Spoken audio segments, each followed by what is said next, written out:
Are we on? Okay, we need 11. Yep, we're good. Okay. Welcome to the Economic Matters Committee. Today is Thursday, March 12th. We have a number of bills that we're hearing today.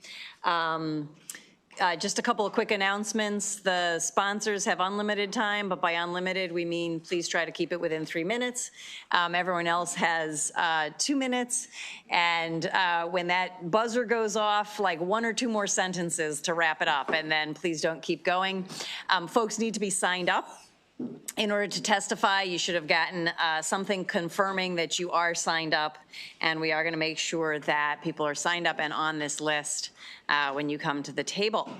Okay, so with that, we're going to start with House Bill 1503, Carroll County Delegation. Delegate Tomlinson, go ahead.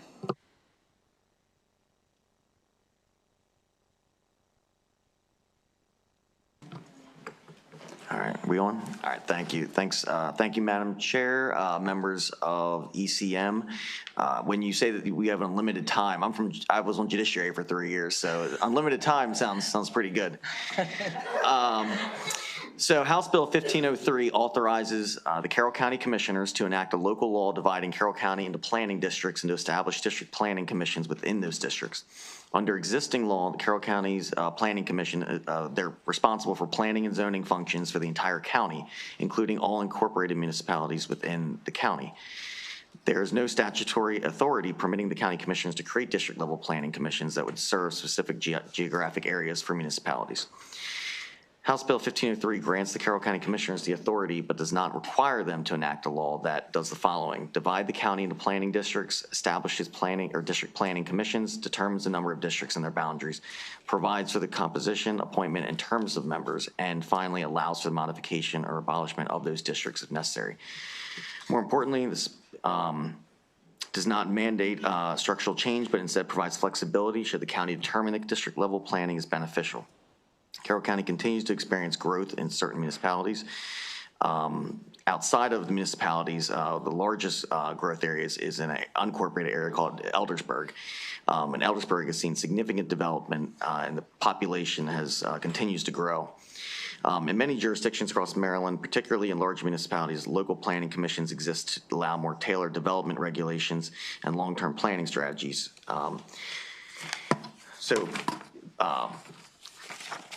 In conclusion here, the bill, it's measured, gives a flexible approach. It provides the county with an additional tool without imposing mandatory structural change, and modernizes planning authority to better reflect the realities of the growth we're seeing in Carroll County. Thank you. Thank you, Madam Vice Chairman. I started writing this committee in ECM with Derek Davis in 2003 with freshmen over here, Ms. Turner. You have the best committee room because you can open your windows when it gets spring out, like right now. I retired 2.5 years ago from this wonderful organization after 20 years, and now I've just filled a seat in the county commissioner's office in Carroll County to fill a replacement of Commissioner Rothstein, who is now your Secretary of Veterans Affairs. So I am sitting in front of you today because we have a local bill in here, and you might say, why do we need this? Carroll County is a commissioner form of government, and we are a vanilla, I call it plain vanilla commissioner form of government. We're not code home rule, which means that pretty much any powers we want, we have to come down here and ask for them. And our delegation has been very supportive of giving us some flexibility. This is totally an enabling piece of legislation, and the purpose of it is what I say, what is the problem we're trying to solve? That's one of my things I always wrote. Our current planning system has not done us well, and we faced some challenges that have caused unnecessary disruptions to our inability to adequately plan and improve our master plans over many years. And one of our biggest issues is implementation. There's no advocacy in place for implementation. We are a county that has, I should have given you the map, but we're a big county and mostly rural, mostly agriculture. 80,000 acres of our 300,000 acres is in ag preservation. And we have 8 towns that are municipalities, and they all have their own authority to do their thing. And then we have the Freedom District, which is here, and it borders Howard County and Baltimore County. Many converts come up there, and sometimes we're called those people down there. But those people down here want to have some advocacy as well. But it's the largest growth area in the county, and it is controlled by the county commissioners and a planning commission that's responsible for the whole rest of the unincorporated areas, not the towns. So we're the only area that does not have any representation. During the master plan process, we had 0 people on the Planning Commission. So we would like to have this bill to authorize us to have some flexibility to fix that. And the purpose is to speed up the plan approval process and give us some voices on the Planning Commission. Well, welcome back to ECM, Commissioner Krebs. And we have a question from Delegate Ahrens. I'm reading stuff of the opposition. Why are they still concerned about having split sub-areas? Commissioners. Well, and it just gives us the authority. I mean, right now, there's 2 areas. One is, as you said, it's called the Freedom District. It's really Eldersburg and Sykesville area. And then we have the Finksburg area, which is very small. But I don't know why, because right now, they don't like how things are going. But what happened during our last master plan process, it took 17 years to get it updated, 17 years. During that 17 years, none of the implementation happened. The roads weren't done, the planning wasn't done, no one was there because we don't have the towns to advocate. And just, a lot of stuff fell through the cracks, so we weren't getting our infrastructure in place. So then, when they redid the plan in 2014, it took them 7 years to update the plan, and they didn't write the zoning definitions to align with the plan. So because of that, the definitions did not go together, and some of the definitions were so vague. I'm going to give you one example. They put in something called a retirement village. You have them all over the place where you have houses, and people over 55 live there. And usually you get some amenities, or you get something for the people, like it's ADA accessible, or there's many things. In our code, they didn't make any requirements. They just said you can sort of build whatever you want. It can be a 3-story house with steps. So it was 3 sentences. You must be over 55, and you can put 4 times as many houses, but no requirements of what has to go there. So the first set got built, and we're like, this is not senior housing. So we need to grow up like the other counties. And I read some of the zoning laws when I got in place, and it says you must have these things. You must have handicap accessibility, 0 entry, first floor bedroom, things like that. There's a whole list of things.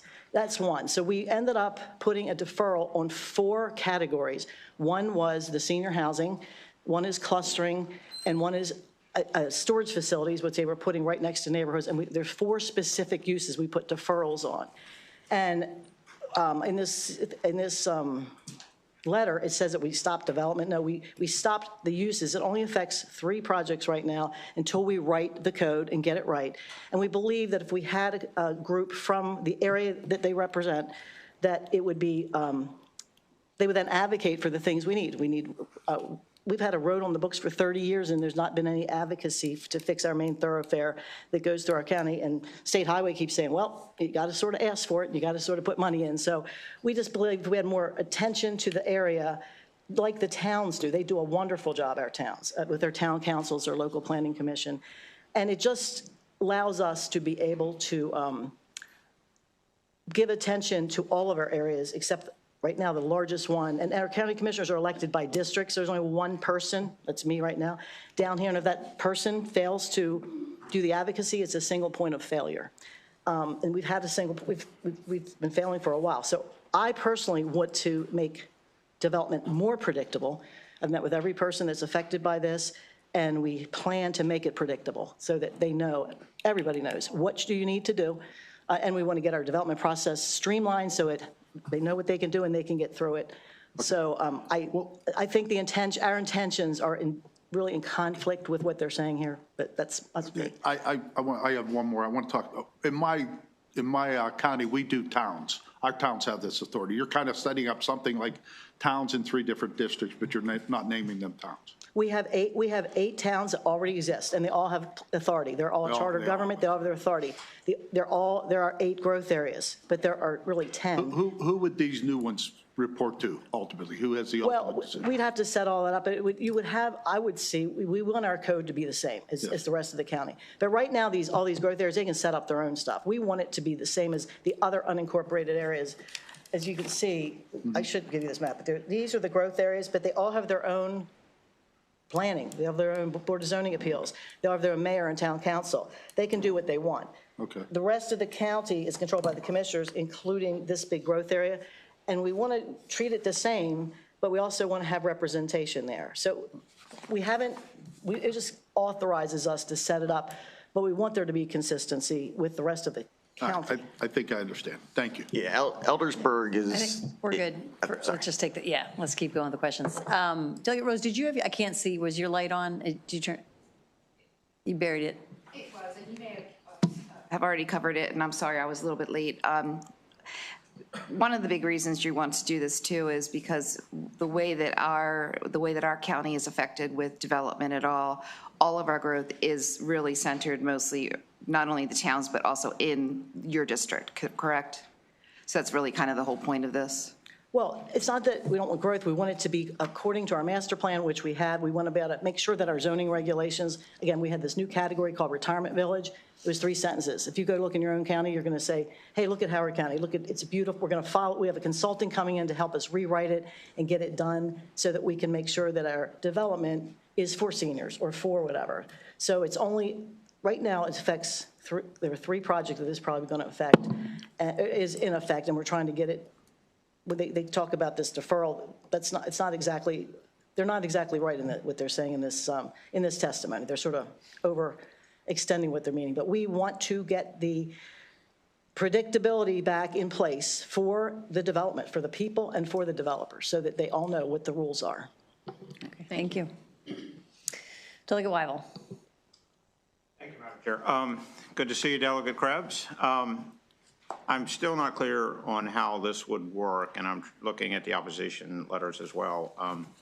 So would the overall county planning commission have authority over the district planning commissions, or do the district planning commissions report directly to the commissioners? First of all, if we did this, it'd probably be just one for this area or maybe this small little Finksburg area. There's no, right now, if the one word, it says planning commission in our law. If it had an S on it, we could do this. You all can, I mean, most of the counties can already do this. Okay. But we don't not trying to, we already have all these other ones. We're just trying to make this sort of be the same. So would this district one report to the overall planning commission? Because I think the one letter of opposition is concerned about fragmentation and inconsistency of zoning laws. That would be up to us. Right now, all the towns have different zoning. I'm not worried about towns. I know they control themselves, but within the county, so you don't know yet. I would anticipate that. That's what I would like to do, is have it be consistent. But this just authorizes us to have those discussions. Okay. But I would want the consistency. Okay, thank you. Okay. Delegate Bandari. Thank you, Madam Vice Chair, and thank you, Delegate Krebs, for a wonderful bill, and it was wonderful working together in Health and Government Operations Committee, and thank you for educating me on these issues as well. If I understand correctly, this bill lets Carroll County decentralize planning by creating district-based planning bodies that function like mini planning commission within specific areas of the county. Is that correct? Yeah, but it only really is one additional. We'd have one. Most of our county is rural, so we have a 7-member planning commission, and right now they mostly represent the rural areas, and we want them, the farmers. The farmers have certain issues. This would sort of be more like, it's more suburbia. So we don't want to dilute our current planning commission by having. If we divided it up, we would be diluting the rest of the issues in the county. But we want to have a planning commission that follows the rules, but looks at the plans, makes sure the roads are getting done, and does the advocacy. So we're just trying to make sure it's like planning closest to the people, just like you do in the towns. And in Baltimore County, you guys have a bifurcated system to suit every county. You just wanted to suit your needs. This would suit our needs better. Madam Vice Chair, and even though good delegates asked the question about the opposition fragmented planning, how will the district planning commission ensure that their zoning decision remain consistent with the Carroll County Comprehensive Plan and overall countywide planning strategy? Well, that's a good question. And right now, it's not consistent, and that's why we want to do this. And that's why we just brought a consultant in, because our land use and master plan is not consistent with the zoning. They wrote the zoning 6 years after the plan was adopted, and some of the categories are not consistent at all. And that's, so we have someone coming in, they actually started last week. We're taking a tour tomorrow. It's a consultant we hired to make sure that our zoning matches our master plan. We would love to hear the governance and authority question as well, a little bit more clearly. Let me put the question like this. If a district planning commission adopts zoning or development regulation that differ from the county planning commission's approach, who ultimately resolve that conflict? We haven't figured that We haven't had that discussion yet. They're good questions. I don't know. We're going to have, I would like to have the same zoning code. We have a separate master plan now. We have a master plan for the county, and we have a separate master plan already. So that already has all existed, but there's never been any local ability to affect it. I mean, you go talk for there's never been anybody on the planning commission, one person and then 0 people for many, many years from the area. So it's already existing. The master plan is there. It's just never been followed, and the zoning does not match the master plan.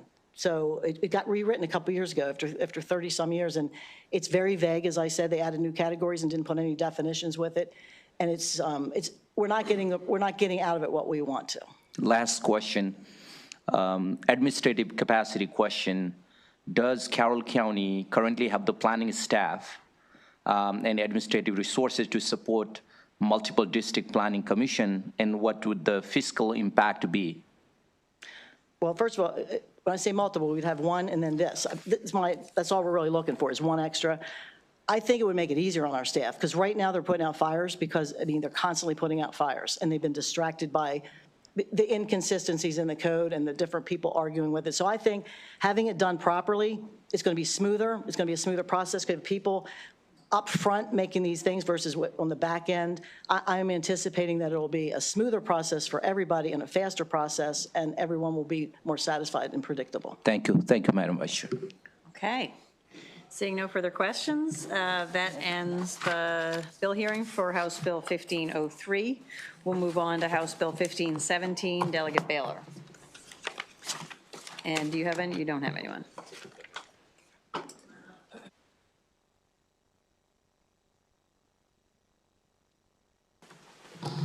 Good afternoon. We don't have windows in ENT, and I have to say this is the most Maryland weather I've ever seen. It was 80 degrees yesterday, and now it's snowing. But with that, this is my last bill before the committee, so thanks for bearing with me 3 times this year. For the record, I'm Delegate Baylor, here testifying in support of House Bill 1517, land use qualified projects, retaliatory downzoning. I think the legislature passed really important legislation in 2024 in the Housing Expansion and Affordability Act of 2024 that really helped us as a state prioritize where we wanted increased density and increased housing in key areas across the state. And I think what this bill is trying to get at, and the conversation that this bill is trying to create, is where situations where even though the state has passed that legislation and that we have prioritized where we want such density and such development, that there are and continue to be actions against that at the local level. And what this bill would do in practice is it would define qualified projects as what we defined in that 2024 legislation, and define what retaliatory actions would be at the local level. And then in the event that a local government takes such actions against a project, then it would put in place process at the state level to ensure that that density remains and is even increased in some cases. And I think the key message of this is that we as a state are saying that we want density and we are prioritizing that at a state level, and we respect and appreciate our local government counterparts. But when push comes to shove, that what we say is the state and the prioritization that we are putting forth should remain. And that is the key point of this bill. I'm happy to have a conversation with anybody about this. And with that, I would respectfully request a favorable report. Okay. Any questions? Delegate Ahrens? Just, can you help me out with and define what retaliatory is? Yeah, so we, an example. Yeah, I mean, so I think it's outlined pretty clearly in the bill on page 2 and 3. I think, you know, there have been specific instances where a local government official is calling out a specific project that already meets the criteria of housing that we put forth in the 2024 legislation. So that type of specifically calling out a project by name and then taking retaliatory action through the zoning code and such would be one of the things. Let me play off what you just said. I was county commissioner. Yeah. I made decisions on certain things. I voted for things, then I talked about them. Is that something you're talking about? I think what we're trying to find in the bill is a balance, and I think, happy to have conversations with any committee members. We don't want to preclude, and I would never want to preclude a local government official from having a conversation about a project. I think that's all of our jobs. But I think when that comes into play with a project that the state, with an area where the state has said we want increased density, which is legislation that we already passed, then you talk about a project that has met all the other criteria of law, and then you take a retaliatory action against that project that is in that area where the state has said there should be prioritized density. Does that make sense?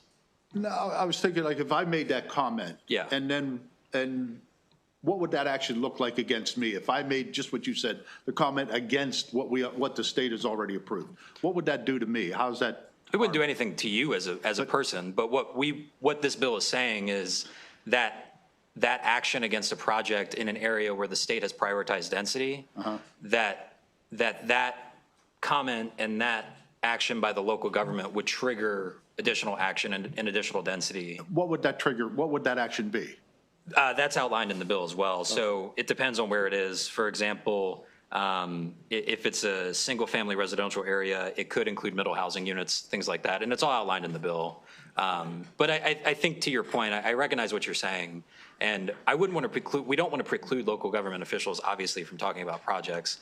But I think there does come an important conversation into play when the state has prioritized places where we want increased density, and then there continues to be retaliatory action against it. As a county commissioner, I'm working the best interest of my county. The state did something, I don't necessarily agree with it. You're saying that there could be some repercussions by that. You're saying that disrupts something. That's what the bill is saying. Because I'm doing my job as a county commissioner, bringing forth my opinion of what the project is, which is what I do.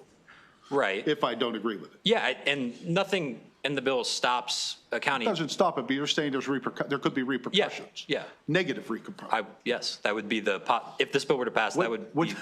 That sounds like it would be wrong, but okay, thank you. Thank you. Delegate Pippy. Thank you. Thank you, Madam Chair. Delegate, good to see you. too. So question for you. We see a lot of bills in here that appear to be bills in reaction to the federal government. Do you also think we should prohibit retaliatory action by the legislature here against the federal government? I think we're doing a lot of work this legislative session to maneuver the impacts of the federal government. Okay. So do you think if it's okay for state officials to, retaliate against the federal government, then local officials might be able to enact legislation related to state policies? Is that fair? What's good for the goose, good for the gander type deal? I think anything, I don't have my pocket state constitution on me, but I think anything that the counties do, we give them the authority to do. All right, fair enough. Thank you. Yeah. Delegate Pruski. Thank you, Vice Chair. Delegate Baker, thank you for the bill. I was just looking at it and had a question about notice, like as far as constituents, if there was something that happened, whatever else, like would it be on a public site, or how would folks know that there was action taken on that? I think that's a valid point, and would be happy to work with the committee if there's a will to move the bill to ensure that there is proper notice if this trigger happens. Okay, thank you. Yeah. Delegate Weibel. Thank you, Madam Chair. I'm not sure I totally understand the ramifications of the entire bill. It's titled retaliatory downzoning, when you look at the text, it seems like the state is overriding a lot of the local zoning decisions. Is that what the bill does in the end? Yeah, so I think the title is the qualified projects are the projects that we defined in the 2024 legislation that the state already passed. And the bill lays forth retaliatory actions against those qualified projects where the state has already said we want increased density in these areas. And then that would trigger the additional mechanism to provide increased density or whatever it may be. Does that? So if the locals are doing something that you feel is contrary to what the state passed previously, this is then setting the standard for Yes. what they can and can't do? Okay, Yeah. got it. Thank you. All right, seeing no further questions, we'll move on to unfavorable. Angelica Bailey Thupari, Michael Sanderson.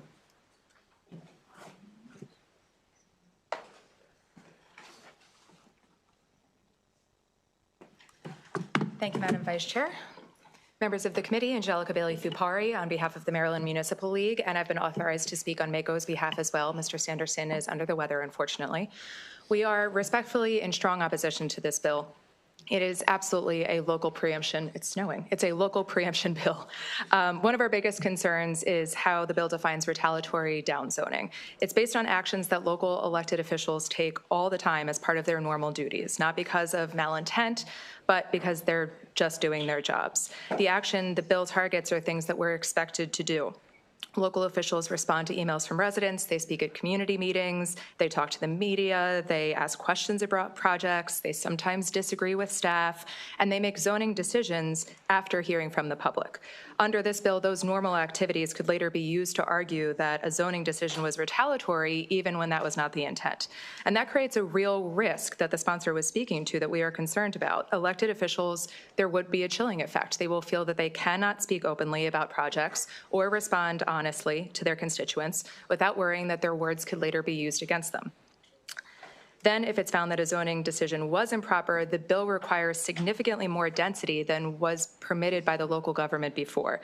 And that's just not a logical fix, which would be to allow the project under the prior zoning. So it's exceedingly punitive. We're also concerned about the potential for increased litigation, but in the interest of time, I'll just refer you to our written testimony. MACO and MML are respectfully requesting an unfavorable report. Thank you. Thank you. Are there questions? Seeing none. That concludes our hearing on House Bill 1517. We have 1506 next. Is Delegate Ross here? I don't think I see Delegate Ross. We will go on. I see you, Delegate Buckle, to 1436. Thank you. Madam Chair, can the Ms. Lowe, Yes. the panel come up? Thank you. Of Save course. time. Appreciate it. Is that Lisa Lowe? Yes. You can sit right there, Ms. Lowe. Good afternoon, Madam Vice Chair, members of the committee. For the record, Delegate Jason Buckle presenting House Bill 1436. This legislation was, or potential for legislation was brought to my attention by an advocate, Ms. Lowe, from our Western Maryland community who raised concerns about the lack of a clear grievance pathway for individuals who participate in or receive services from federal and state-assisted housing programs. As we all know, these federal and state-assisted housing programs sometimes are allocated hundreds of millions, in some cases billions of dollars, to assist individuals secure adequate housing in our communities. But in many cases, participants rely on these programs for housing stability, but do not always have a straightforward process to raise concerns when disputes arise. House Bill 1436 seeks to address this issue by establishing a clearer process, not a litigation process, but a grievance and mediation process through the Office of Attorney General for resolving those concerns and ensuring participants have access to such a grievance procedure when problems occur. From the original draft of the bill that you may have in front of you and working with different stakeholders, we've prepared a clarifying amendment that would be offered today or offered in consideration with movement of the bill. It was never the intent of the legislation and Ms. Lowe's advocacy to include the private owners, the landlords, so to speak, of the different housing, multifamily housing areas predominantly that the housing authorities or housing agencies may place individuals with, because frankly, we have enough processes and legal avenues available for when disputes arise that are the fault of those entities. So we've offered an amendment that has been prepared that will clarify that this only applies to public housing authorities, which would include continuum of care entities. These are the quasi-governmental, sometimes NGO, sometimes purely governmental entities that take the money and have the responsibility to place and to assist with our residents and our citizens into the different housing options that they have, and fail in many cases to provide those services adequately or place them in apartments or other housing situations that are unsuitable. Perhaps they have disabilities, perhaps they're elderly, they have a variety of conditions I can give you an example. If you were charged with the responsibility of placing someone in a facility and you knew the individual was elderly and was perhaps in a wheelchair, and you placed them in the 4th floor of a building that doesn't have an elevator, and they get there and they say, I don't have a place to go to sleep tonight because I can't get up and down the steps, that's not the fault of the landlord who didn't do that, and it's not the fault of the resident who's getting the housing assistance to be there. That's the fault of the agency, and the agency in many cases just ignores you. With this clarification, the bill continues to address the concerns raised by the members of our community, which Ms. Lowe can talk about briefly, which makes sure that individuals participating in housing assistance programs have a clear and reasonable avenue to address concerns when they arise, and holding accountable these quasi-governmental organizations who receive monies to provide services and sometimes simply fail to protect those that we want them to assist. And with that, Madam Chair, I'm certainly open to questions or allow Ms. Lowe to testify. Thank you. I'm Lisa Lowe, in favor of this bill.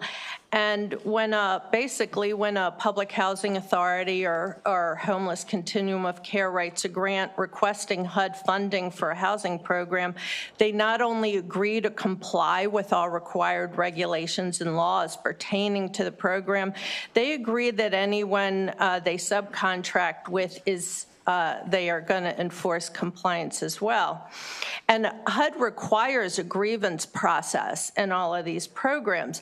However, the processes that are written so that the COCs and PHAs arbitrate the client grievances against themselves, and thus clear and compelling evidence of noncompliance with federal regulations, existing state law, with the Maryland administration plan, also with written contracts, written standards, consolidated applications to HUD. These are all legal documents, and they're often ignored. Egregious contractual violations are rampant throughout the state, and because DHCD is itself a PHA and COC for 9 counties in the state, they're complicit often as well. There's no accountability other than for our most vulnerable constituents to figure out how to file a lengthy and costly legal suit under the Consumer Protection Act. And our vulnerable low-income Marylanders eligible for federal and state assistance deserve to have the protection of federal and state laws and regulations to receive these services that the organizations have already been paid to provide, and to feel safe when they must enter an emergency shelter because they have absolutely no other option. In conclusion, my testimony on the back page have cut and pasted sources from the HUD website, and it lists the responsibilities, duties, and obligations that are mandated but have no enforcement provisions. And when they don't happen, it's your constituents being harmed. Thank you. Thank you. Seeing no questions for your panel, Delegate Buckle, thank you for your testimony this afternoon. Thank you, Madam Chair. Nice to see you. You as well. We have another favorable witness, Wahid from Advanced Technology Acceleration. Fatima Wahid. Okay. Darn. Seeing no further witnesses, that concludes the bill hearing on House Bill 1436. Is Delegate Ross here? We'll now move on to House Bill 1439. Is Delegate Riley here? We'll now move on to, oh, she's here? Oh, there she is. Okay.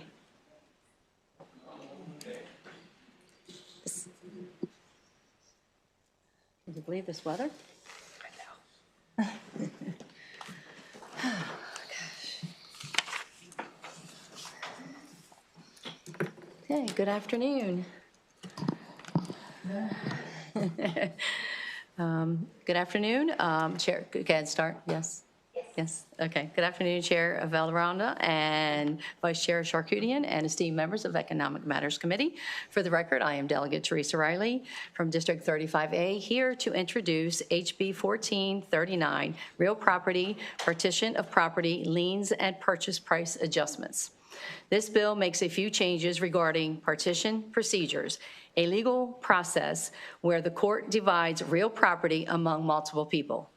If the plaintiff fails to produce a title report This bill requires each party in timely notification to the court the outstanding liens on the property, including mortgage, deed of trust, tax lien, judgment liens, purchase price adjustments like rental income, insurance,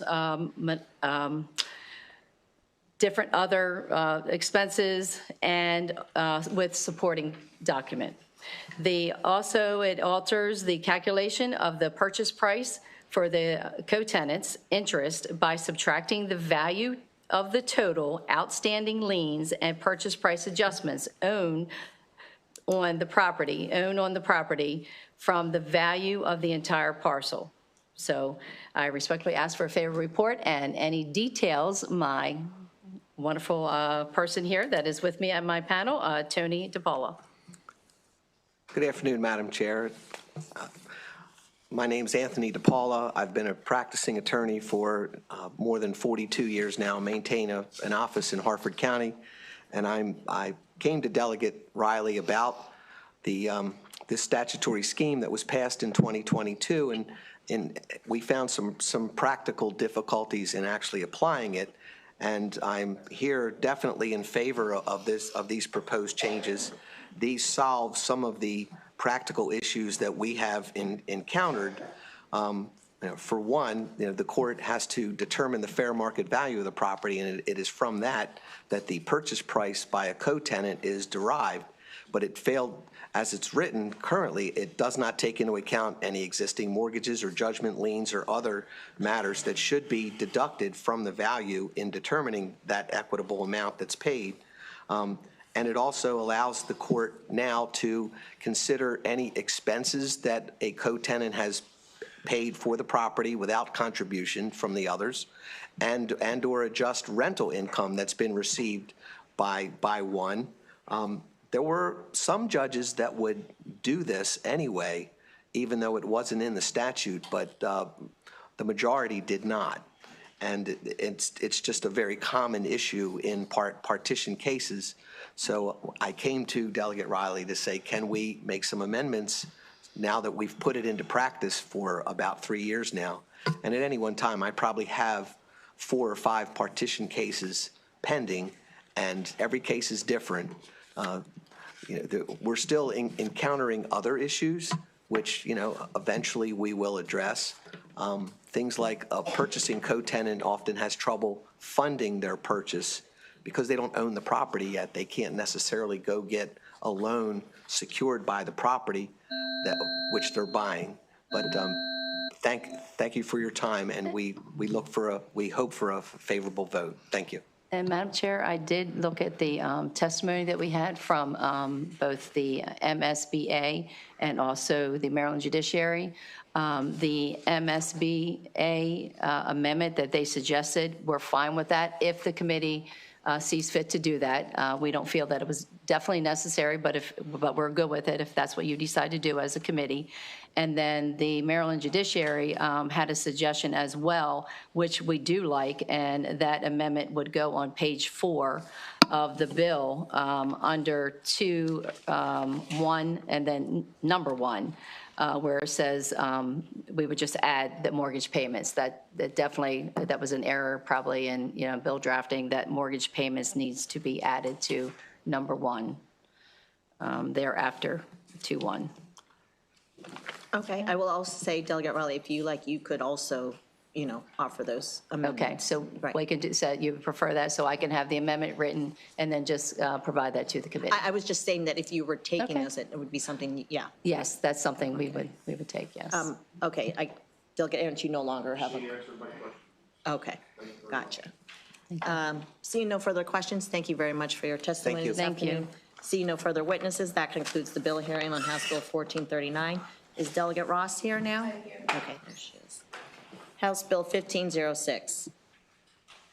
Good afternoon, Madam Chair. Good to see you. Be gentle on me. This is my first time, or this is my first time, I think.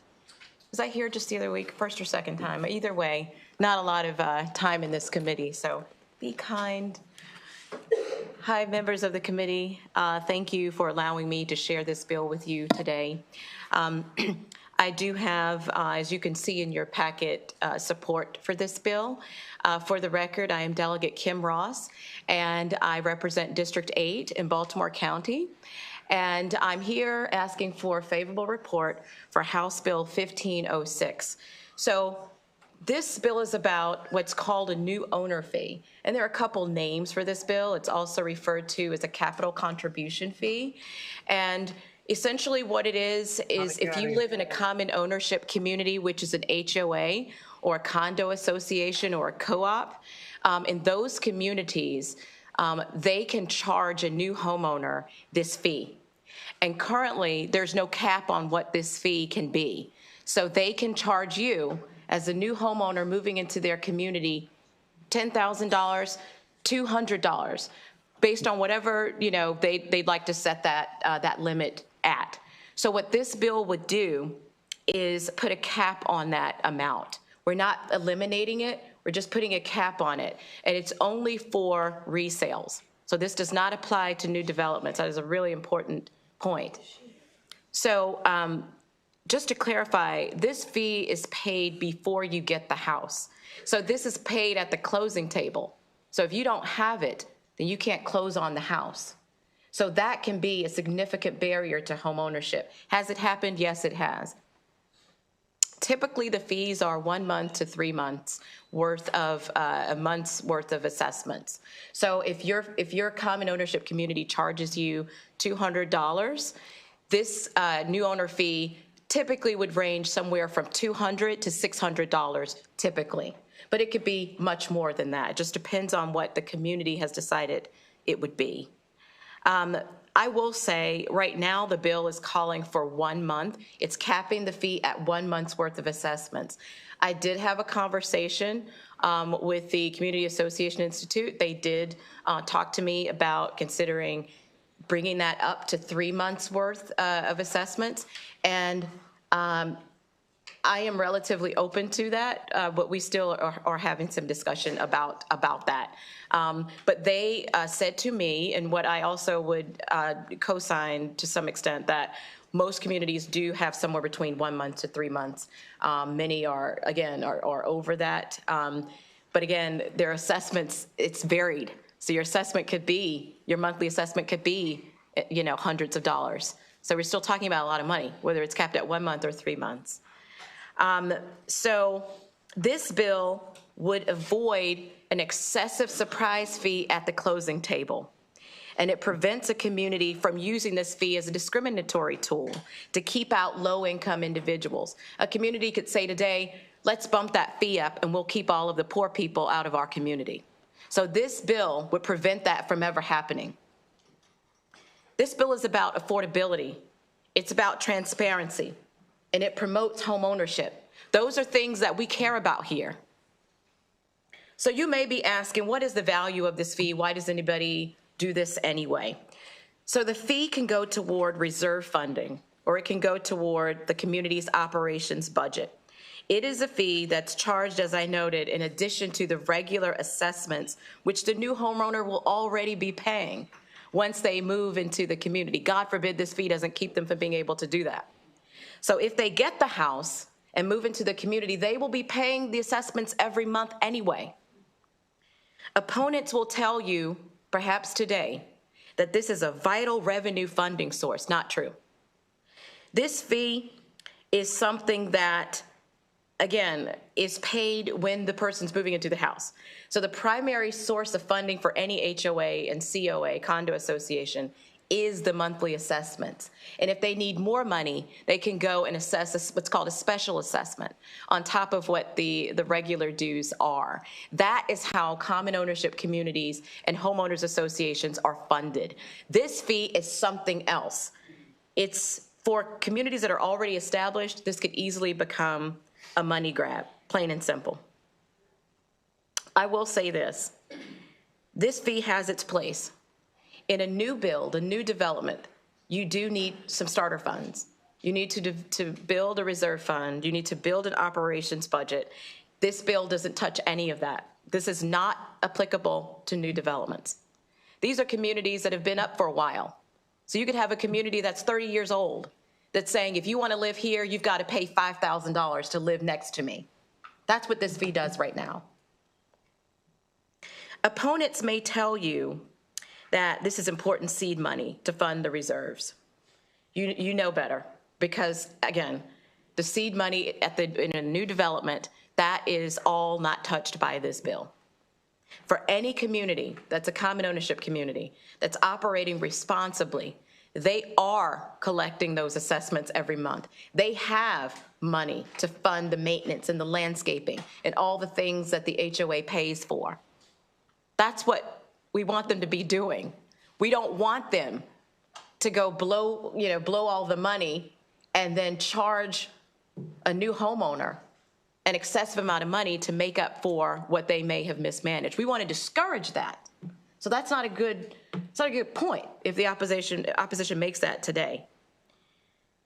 Now more than ever, cash-strapped common ownership communities are being faced with a new legislative hurdle passed by this legislature as of a few years ago, requiring them to fund their reserve to a specified level. It's good legislation, I'll be clear. I mean, it's to make sure they have the funds to pay for capital expenses. But it has resulted in thousands and millions of dollars being assessed to homeowners. This is happening right now across the state. Thousands and millions of dollars being assessed monthly to homeowners to fund their reserves, which is an important thing to do. I want to be on the record saying that.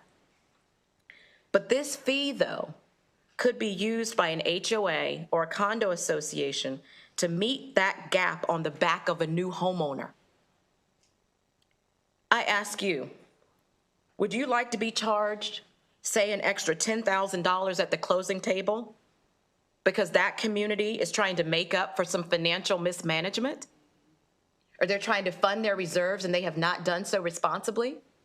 And you come in and you're dressed real nice, you seem to have money, and they charge it to you, courtesy of you. To be clear, I'll reiterate, this bill is not banning new owner fees. It is absolutely permitted, if not necessary, for new developments. They need starter money. It is simply saying for resales, for homes that are already developed, we're not banning them there either. We're just capping it. And we're capping it at a level that most communities already do anyway. I'm amenable to adjusting what that cap needs to be. I'm open to what the CAI has recommended. The 3 months, we can talk about it. I just need data to support it. I don't want to pull a number out of the sky. If they have data from their members that show that the vast majority of their member communities are capping this thing typically at 3 months, that's good data. I'm perfectly okay with making that the standard, but we need a cap. This bill addresses an important barrier to home ownership. It promotes responsible, ethical, and equitable fees in our common ownership communities. Let's stop this from being a money grab. Let's keep it in the lane where it should be for new developments. And let's keep it available for communities that are established, and let's cap it so there's not even a temptation to use it as a discriminatory tool or as a barrier to home ownership. I respectfully ask for your support for House Bill 1506. I welcome any questions about this. I'm here today in my legislative capacity, but I'll share with you, also have served as an HOA president for years. I'm also a technical expert on this issue. Thank you for your time. Thank you, Delegate Ross. I hope you enjoyed your first time, seeing there are no questions, and seeing that on the committee testimony, there's no unfavorables. You do have favorable with amendments. With that said, we have no questions for your piece of legislation, so thank you for coming before the committee with your testimony. Thank you very much. We have a couple of virtual favorables. Dr. Ronald Blue.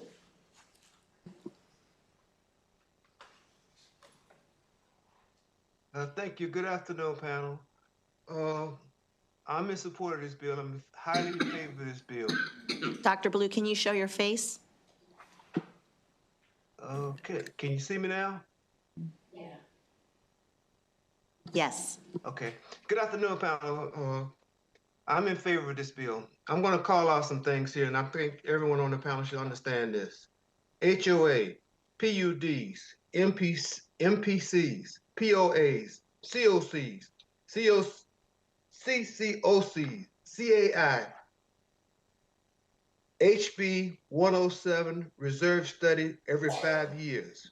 Initial capital contributions every month for assessments. These are fees for homeowners. I am very much in support of this bill. Homeowners should not have to pay an initial fee and then pay an additional monthly fee every month. These fees can run from $75 anywhere to maybe $1,000 or thousands of dollars. There's no cap on it.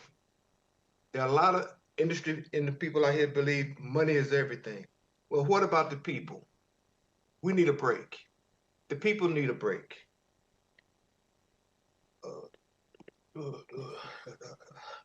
Also, with reference to some backup information that I submitted to the panel. You have task force studies, you have common community studies, you have CAI studies, you have master plan studies by Baltimore County for 2030, you have 2020 master plan. All these relate to exactly what we are talking about now, and you're talking about community ownership. If you own a home and you are in a HOA, you are subject to these assessments. I don't need very much more time. I'm running out, but I could give you some additional supporting documentation as far as research on this subject. There's a ton of information out there. Thank you for your time. Thank you, Dr. Blue. We have one more virtual, Chris Gibmeyer. She or he is no longer with us. We do have one more favorable with amendment in person, and that is Cynthia Kent.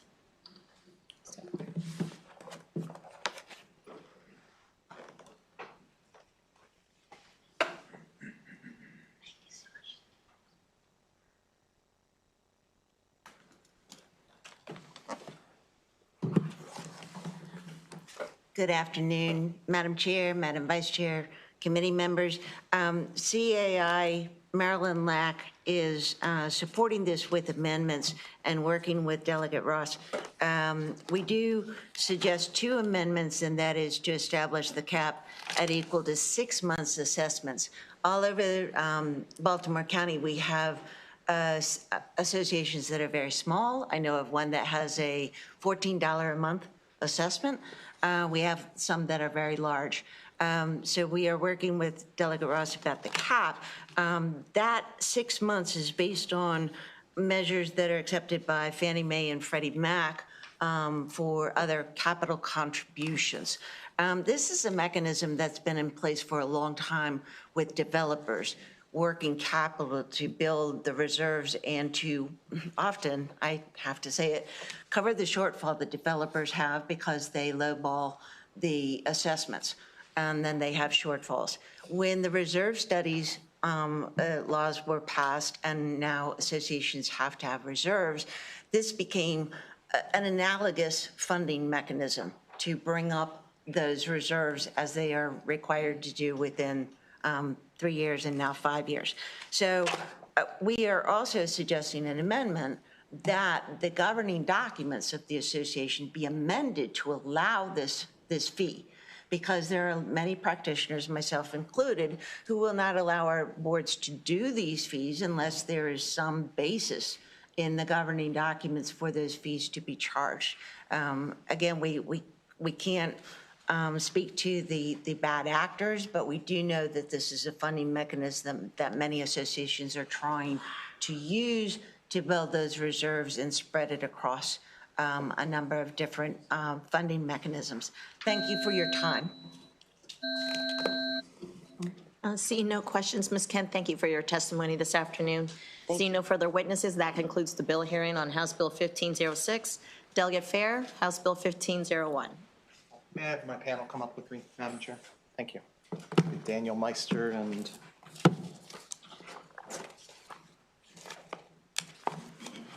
I should have. They may be virtual as well. Danielle Meister and Anthony Rosano. Yes, Danielle is virtual, and who was the other one? Anthony Rosano. Yes. Virtual as well. Oh, he's also virtual, okay. Oh, there. Oh, he's there in you are. person, okay. I said hi to you when I walked in. You think I could remember these things? Okay. Apologies. All right. Chair Valderrama, Vice Chair Charkoudian, and members of the committee, for the record, Delegate Chris Fair here to testify on House Bill 1501. In 2024, the General Assembly directed the Department of Housing and Community Development to study and recommend a path forward for homeless shelter certification. Last January, DHCD completed the work that we asked for. Its Phase 1 report lays out clear, practical steps to close urgent oversight gaps, and we should not let that effort sit on a shelf. House Bill 1501 is the vehicle that would enable the department's careful analysis at our direction to become real protections for people who need them most. It's important to note, hot off the presses today, DHCD released its final report, as was required by the legislation that we passed. And before I move on, I just want to read two sentences from the report on page 9. Under state and local protections, there are no state or local laws in Maryland that codify homeless shelters must have non-discriminatory admissions practices, minimum operating standards, habitability standards, implement grievance and due process procedures, or provide supportive services. At a point of comparison, Maryland passed a law in 2017 requiring minimum standards of care for animal shelters. At the heart, this bill is a moral commitment to an overlooked population. When Marylanders experiencing homelessness seek refuge in a shelter, they deserve safety, dignity, and basic standards, no matter where they are or which provider operates the facility. Today, more than 1/3 of shelter beds in Maryland operate with minimal oversight, no uniform standards, and no guaranteed path to remedy when something goes wrong. We would never accept that for ourselves or our families. We should not accept that for our neighbors or our fellow Marylanders. Per the recommendations in the report, House Bill 1501 creates a framework for a tiered certification system, baseline safety and admission standards, a meaningful grievance process, and on-site monitoring needed to ensure those standards are met. The bill allows for a staggered implementation, so applications, inspections, and technical assistance roll out in an orderly way. The bill is not prescriptive in its requirements for shelters, but rather gives DHCD the legal scaffolding to solicit and translate stakeholder input and evidence-based practice into a clear set of enforceable rules that fit the diverse landscape of shelter types and capacities across the state. The bill also codifies a statewide grievance process and on-site monitoring, tools the department identified as glaring gaps in our current system. Without oversight or a centralized way to report unsafe or discriminatory conditions, residents are left powerless and problems remain in the shadows. Accountability is not about punishment.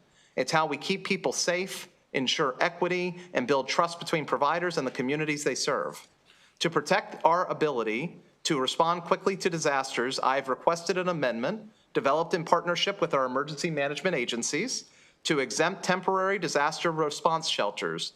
This preserves the bill purpose while ensuring flexibility during emergencies. Certification is not mere red tape. It is a statement of the values and an assurance of minimum standards.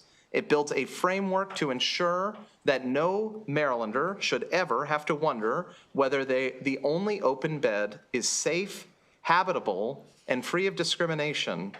And if it isn't, it guarantees that they have somewhere to turn. House Bill 1501 carries forward the very work we require DHCD to complete, and it realizes our basic duty to protect members of our community who need help.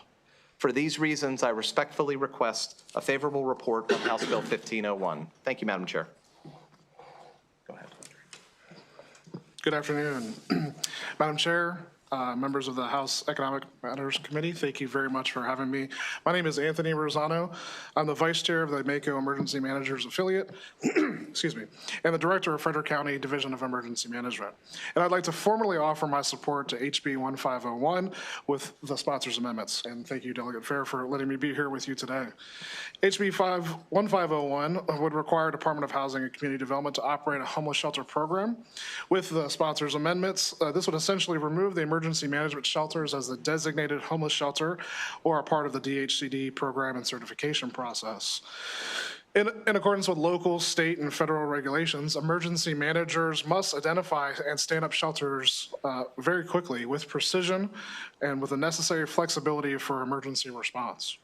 The very nature of emergency shelters are ad hoc, location dependent, and cannot require pre-certification prior to opening, often only hours after a disaster.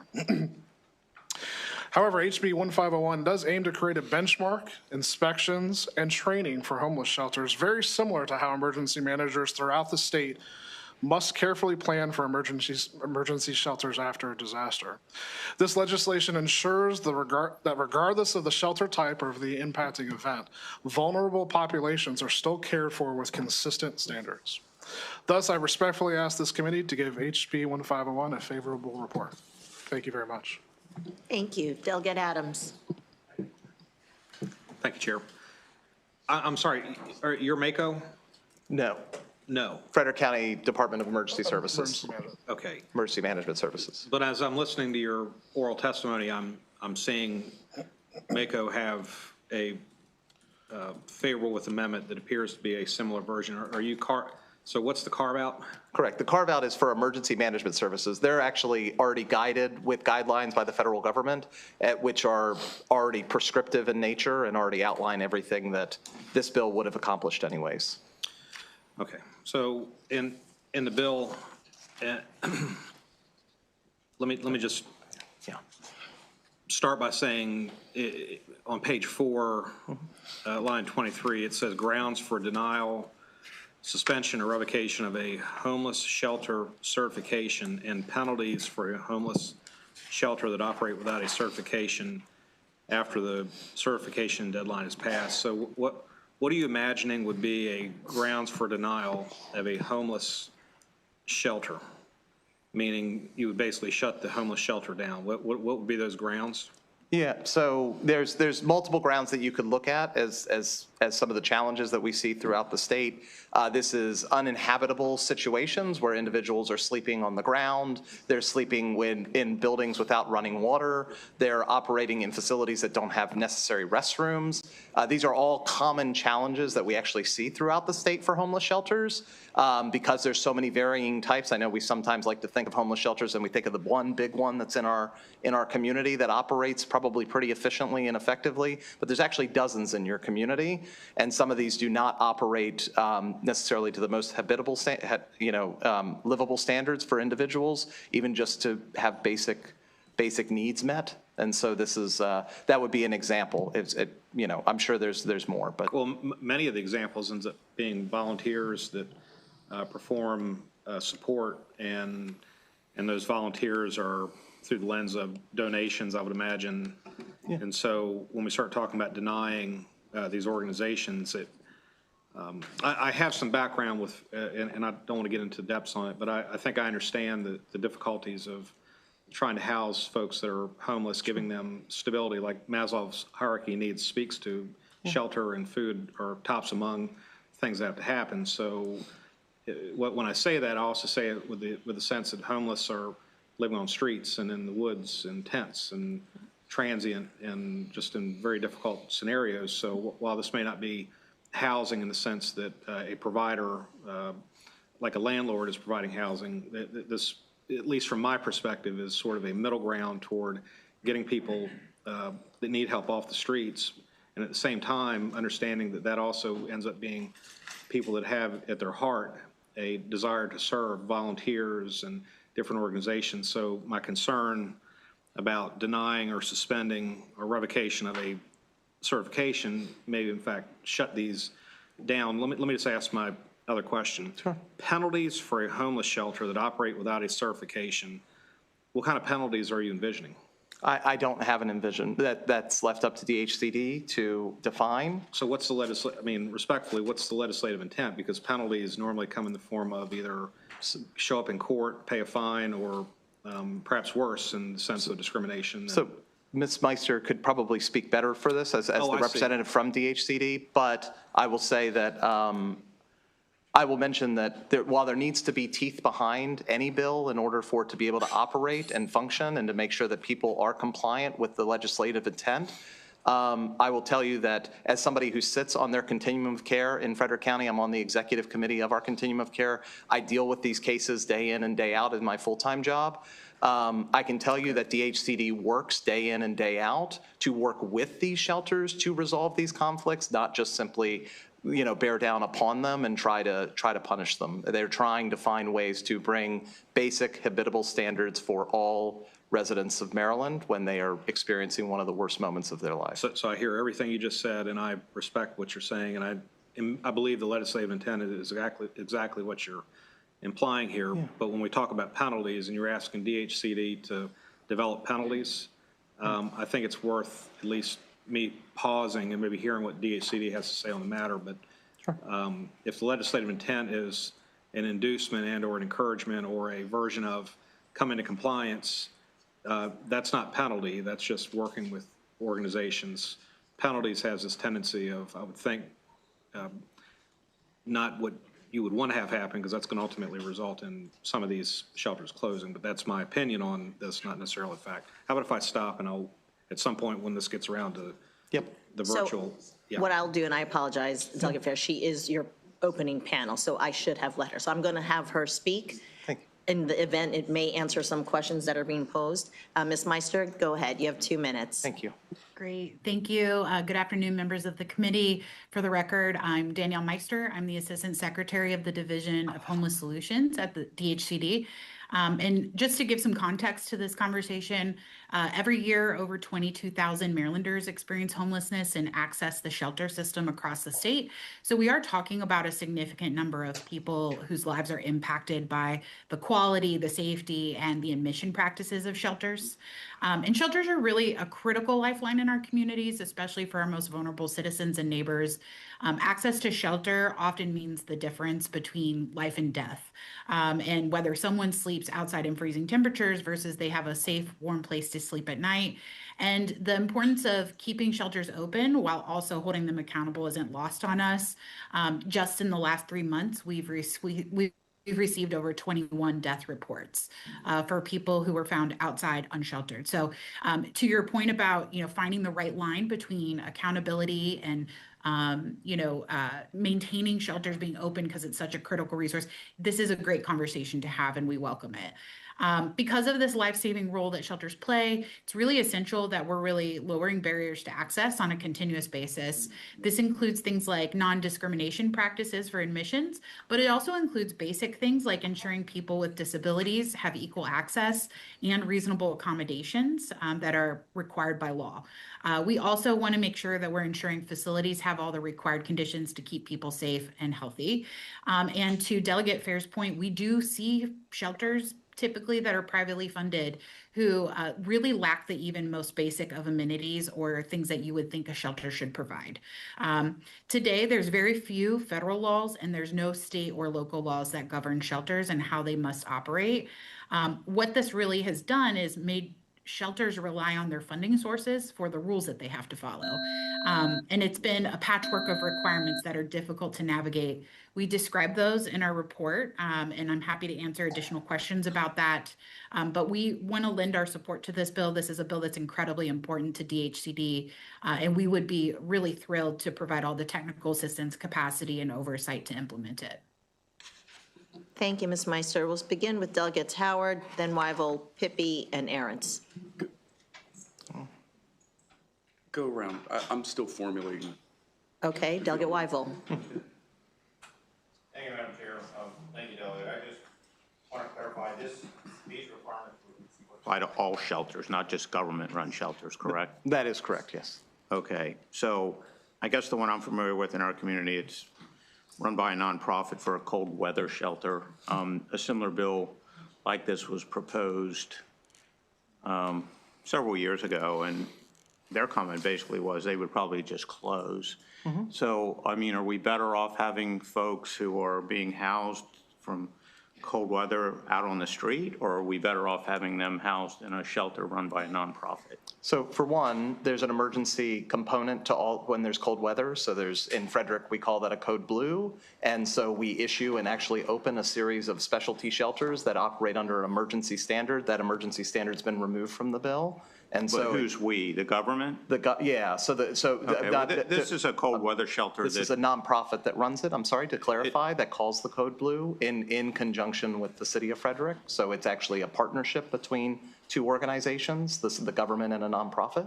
Okay. And so they issue that code blue, and then that emergency shelter component lies in there. One of the challenges that I want to make sure that is very clearly illuminated is when there are no minimal standards, we are actually potentially creating public health crises within our homeless community. When there's no running water, when there's no operating bathrooms, when there's issues like that that are being addressed, we are creating the exact environment that can lead to individuals becoming extremely ill. We can lead to them going out into the public and creating greater public health issues.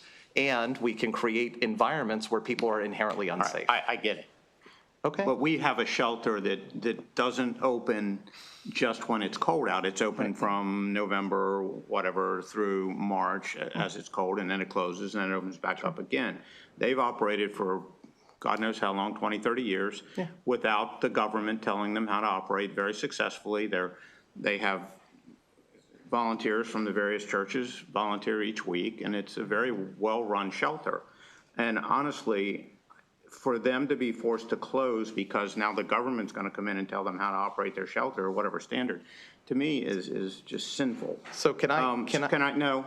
Okay. So can I ask you, what codes are you applying? Are they livability codes? Are they housing codes? What standards would be applied here? Or is that just up to the government body? Well, if I may back up just slightly, the bill that you're referencing from a few years ago was actually very prescriptive.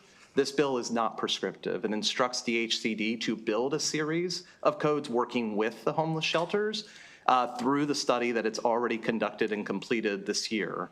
And so the study is fully completed. It's available for you to read yourself to understand, as they interviewed hundreds of homeless shelters across the state to inform the decision, the scope of the challenge that we're facing. But I would say that I'm sure if we spoke to every shelter, they would all say the same thing, which is we're operating perfectly fine. And the answer is we have to have a minimum set of standards for what that looks like. And what this bill does is just simply empower DHCD to identify what those standards are, working with the shelters. So do you know what regulations these shelters are subject to now? I'll defer to Ms. Meister on that, though she has disappeared.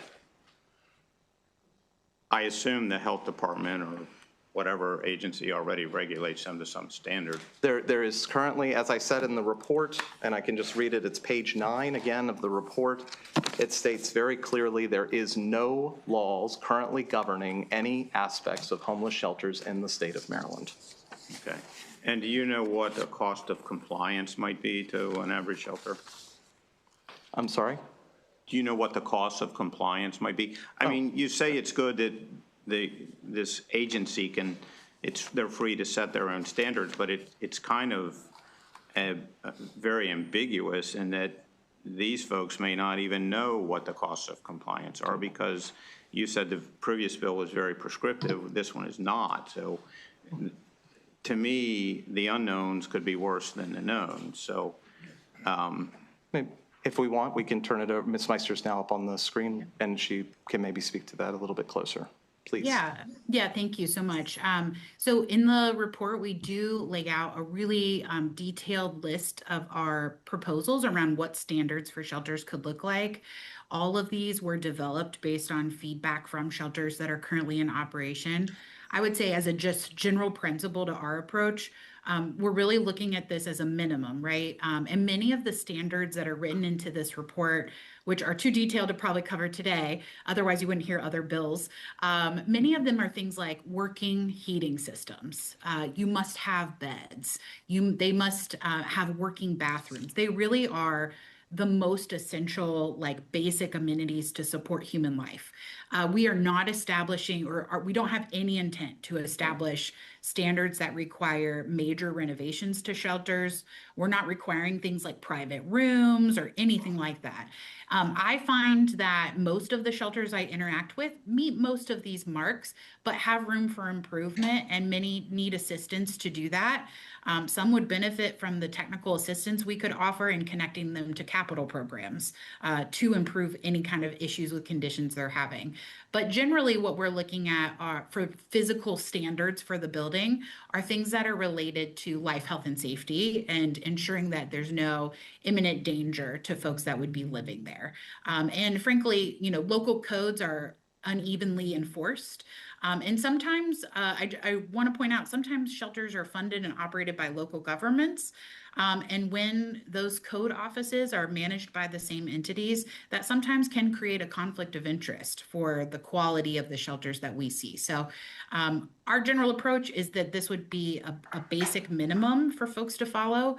And the regulatory process to adopt any kind of standards would provide additional community input, additional opportunities for folks to help guide whatever standards would be developed.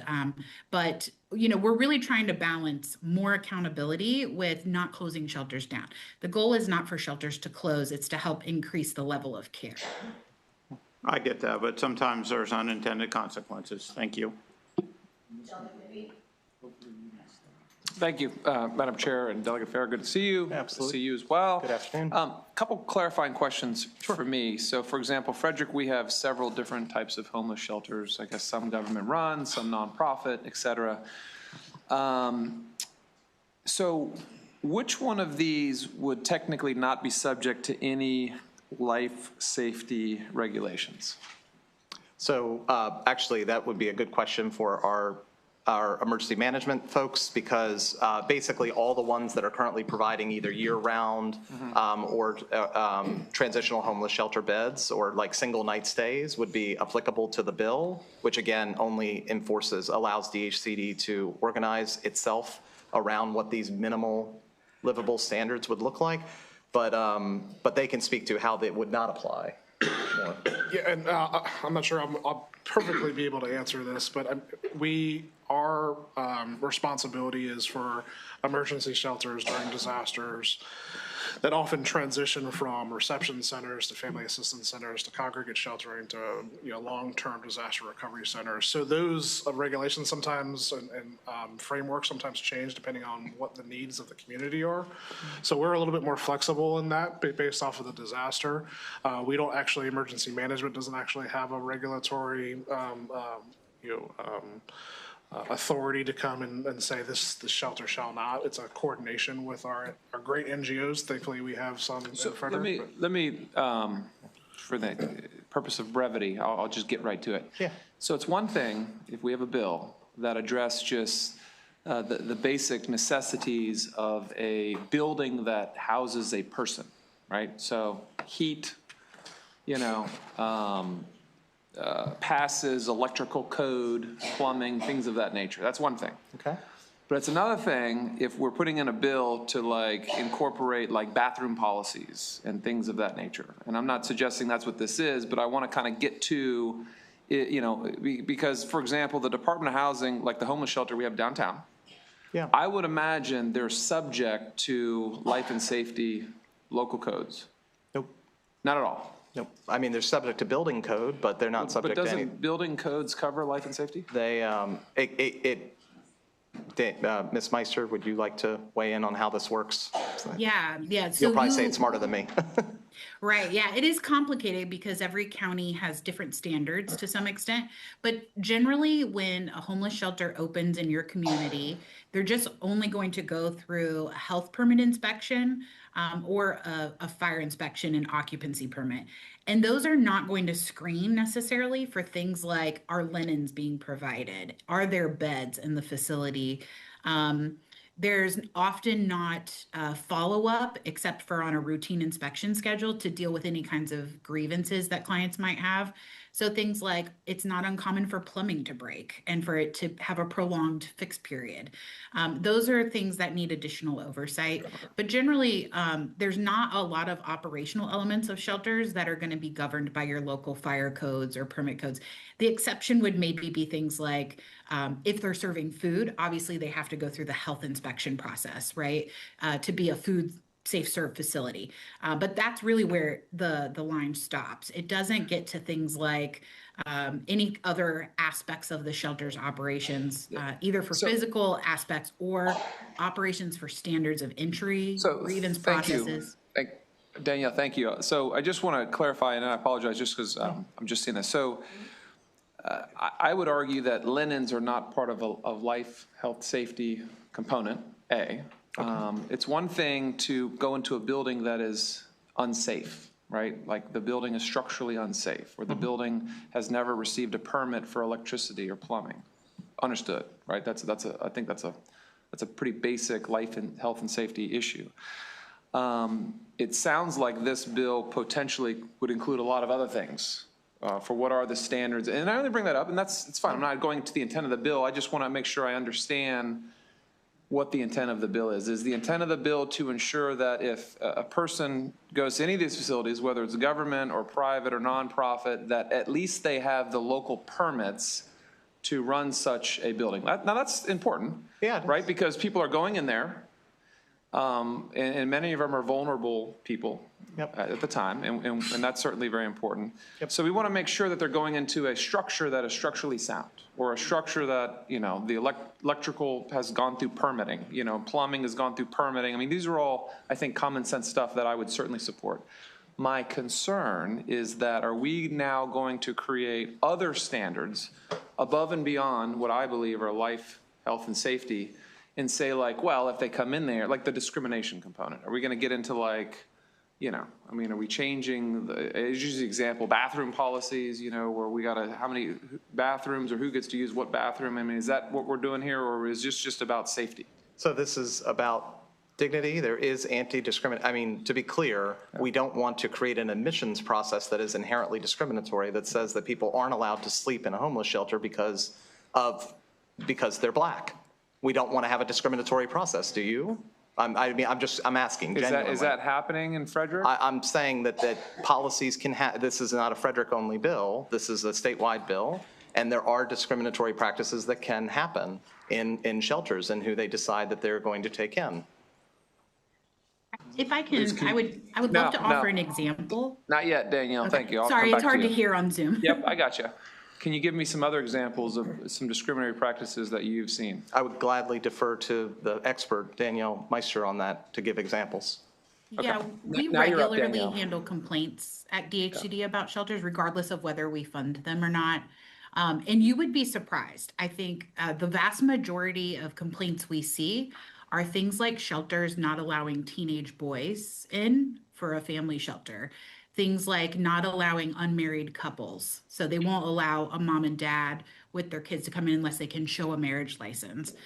Those are actually the most common experiences we have are related to families with children. Of course, we do see other forms of discrimination around someone's sexual orientation, their gender identity. We have seen racial discrimination in the past and made referrals to legal services or the OAG's office when that takes place.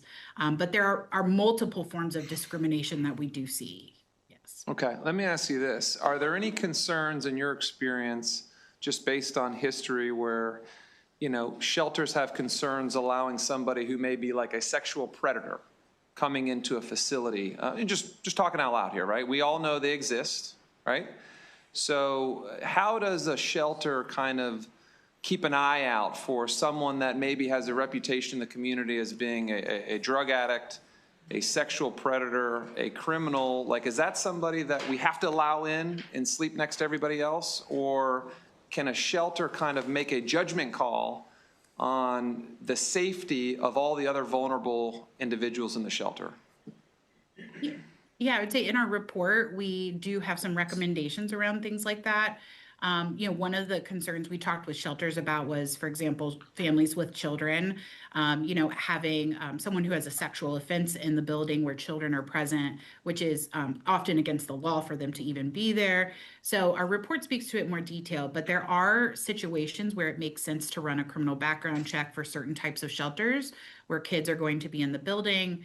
One of the things we're encouraging in the report standards is addressing behavior when it happens and not assuming behavior, right? So just because somebody has substances in their system doesn't necessarily make them dangerous. But if they were to do anything that was dangerous or presented a risk to others, the shelter would have complete discretion to act on that. There's nothing in the standards we're proposing that would limit a shelter's ability to remove someone on the basis of something that happens and is dangerous or is threatening even. That would still be perfectly within their purview. So would a shelter, like let's say this bill passes, would a shelter be subject to liability and discrimination if they ran a background check on somebody before they were allowed to come in and sleep next to everybody? So we are proposing that generally criminal background checks shouldn't be conducted unless there's a clear risk, like you have children in the building, or in the case of maybe a domestic violence shelter, that would make sense as well, right? And so there are certain situations where that makes sense, but in the vast majority of shelters, which are the ones that are serving single adults, that's the biggest prevalence of beds. Those single adult shelters, we are encouraging not having a criminal background policy, and instead, deciding admissions based on their actual behavior and their actual presentation of threat to others that might be in the building. All right, thank you for answering the question. So my last thought is this. We certainly need to do our best to look out for vulnerable individuals in our community. I think that's something that I certainly would support. But I also want to give the caveat that there are also dangerous people in our communities. And the idea that safety would not be a major component of this bill, or we just want to make sure that a facility also has the tools that they can ensure that it's safe for everybody else. Because unfortunately, not everyone, has everyone else's best intentions in mind, unfortunately, even in Frederick. Yep. So please incorporate that into whatever we're working on here. I welcome to work, to sit with you and Nick Brown at Beyond Shelter, who's the executive director of there at the only major shelter that we have, the only 24/7 shelter we have in Frederick County, and talk to him through those questions that you had there, because he can actually give you on the ground examples of how they do on-site threat assessment and then they make that decision whether or not that person needs to leave, which I think would certainly align with DHCD's intentions. Okay. Thank you. Thank you, Madam Chair, and thanks for bringing the bill. I appreciate it. Good to see you. I worry about a bill like this in the sense that when we start putting it under government, we start adding things. And my biggest fear is when you look at somebody that is homeless, truly homeless, their needs versus our wishes get in the way and convolute it. And when you start adding those wishes onto this, that cost becomes exponential. Wouldn't you agree? Would you agree? I would agree in concept of what you're trying to get at, but I don't agree with actually what this bill does. I don't agree when that doesn't apply to this bill, unfortunately. Okay. Well, I actually appreciate the bill, but when you describe something as seasonal, a seasonal shelter could be me opening up my garage under 35 degrees. Right. And that's great. Which you can do right now. Okay, people do that, but you know what? I don't have all the abilities to do what the bill's asking me to do.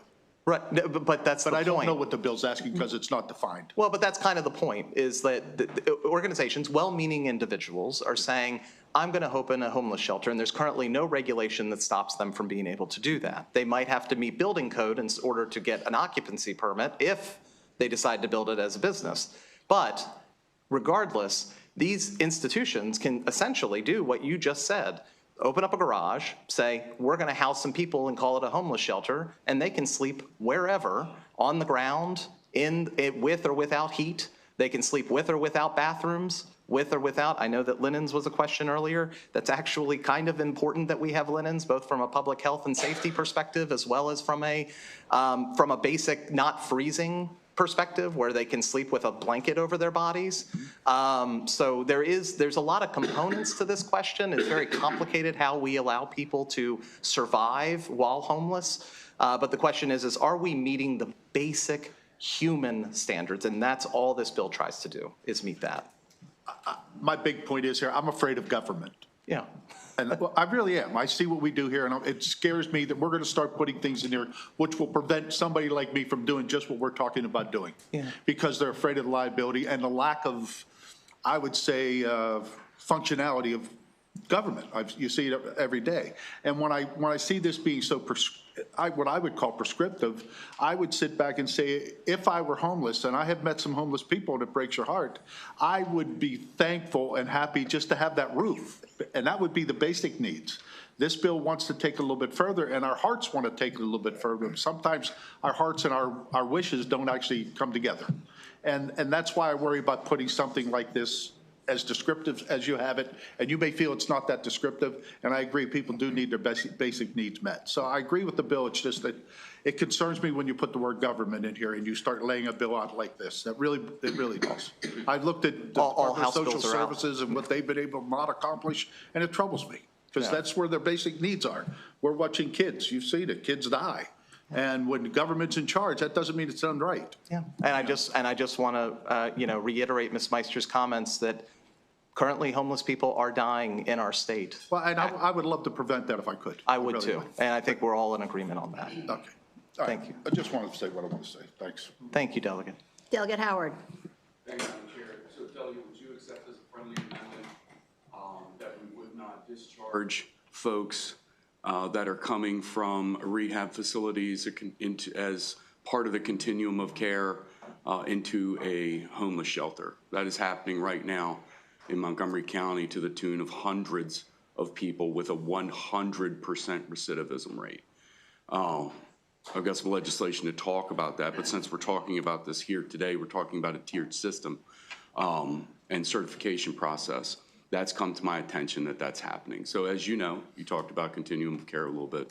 You're allowed to discharge to a lower continuum of care. Mm-hmm. It's come to my attention, and several members of the health committee, including the chair there, wonderful, that we are discharging people directly from a rehab center to a homeless shelter. Would you accept as a friendly amendment that we would not accept that? That is not, the homeless shelter is not a part of the continuum of care. And the reason I'm asking is because of the tiered certification process language that you have in the bill.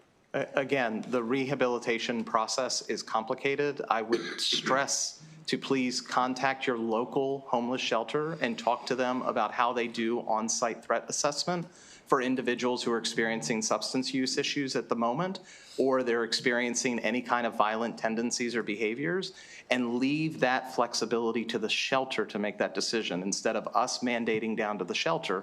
I know this sounds crazy because I'm sitting here talking about a bill that's looking to create a minimum set of livable standards for individuals. And then I'm saying, but stay out of the actual process by which these shelters decide who can and who cannot sleep in those shelters. Those are the experts on the ground that understand this better. So I hate to say that I wouldn't accept it, but I wouldn't accept it only because I actually support the homeless shelters there.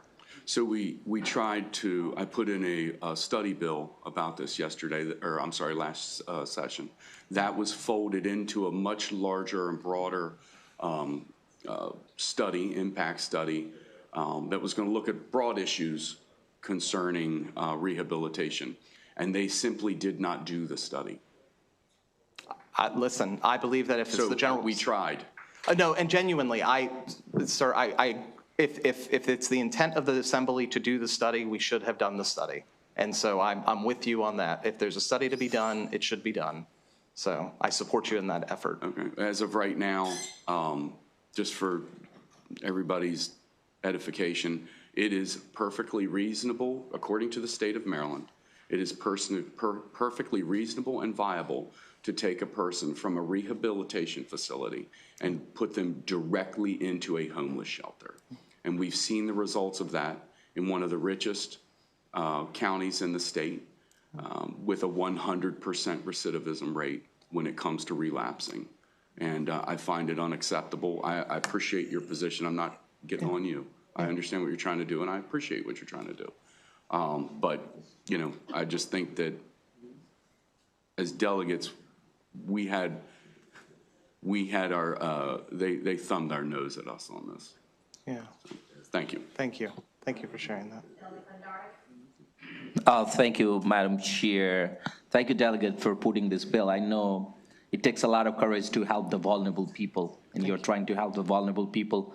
Would you agree that this certification process is really about creating consistent standard so that every homeless shelter in Maryland provides safe and reliable services to vulnerable individuals? A literal floor, yes. And just clarifying question, could you briefly explain how the monitoring and grievance process in this bill will help ensure accountability and better protections for people experiencing homelessness?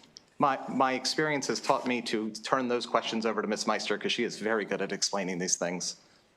Yes, this is a lot of our work that we do now with our state-funded shelters. And so we do have recommendations around a state grievance process in the report that we've referenced a couple times. But one of the things that this bill and this process would add is an opportunity for shelter residents or folks who are trying to get into shelter and are denied to have an equal and fair opportunity to inform a third party that is neutral and to access help. And so we would have a way for residents to contact us and to report a grievance based on the Shelter Resident Bill of Rights. That was one of the things that was required for the report, was for us to propose a Shelter Resident Bill of Rights. So I would recommend looking at that. But the grievance process would be administered by DHCD staff. We would likely have a hotline of some sort, an email inbox that folks could contact. That information would be posted at the shelters themselves. That would be one of the requirements, is that they need to post that information so folks have access to it. And then through the monitoring and compliance process, one of the things that we propose in the report is we would do initial certification, and then you would have to be fully recertified every 2 years.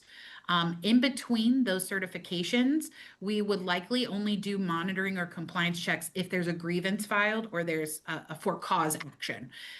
In general, though, for those recertification periods, that would include an on-site visit, and it would also include a desk review of their policies and practices.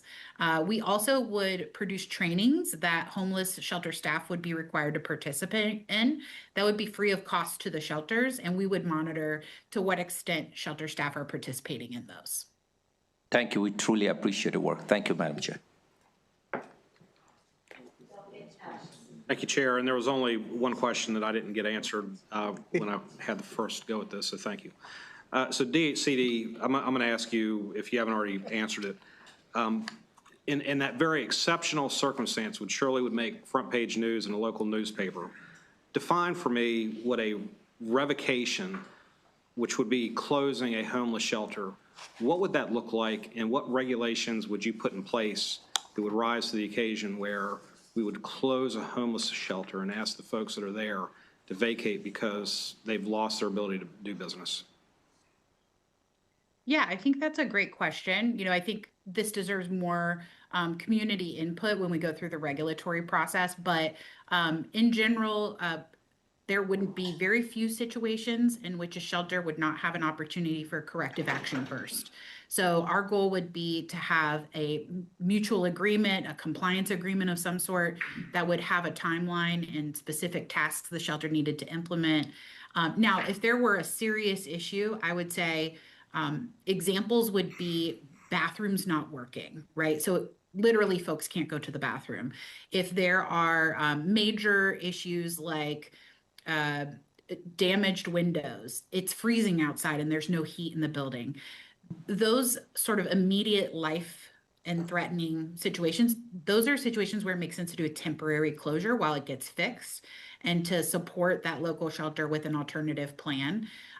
But more often, you're going to have a corrective action period, and we can't predict because we'll have to see how things happen. But if I had to predict that a shelter would close for any certain reason, it's likely going to be because of those life, health, and safety issues if they consistently cannot operate the shelter in a manner that is safe and meets basic public health standards, that's where that would start to emerge as a challenge.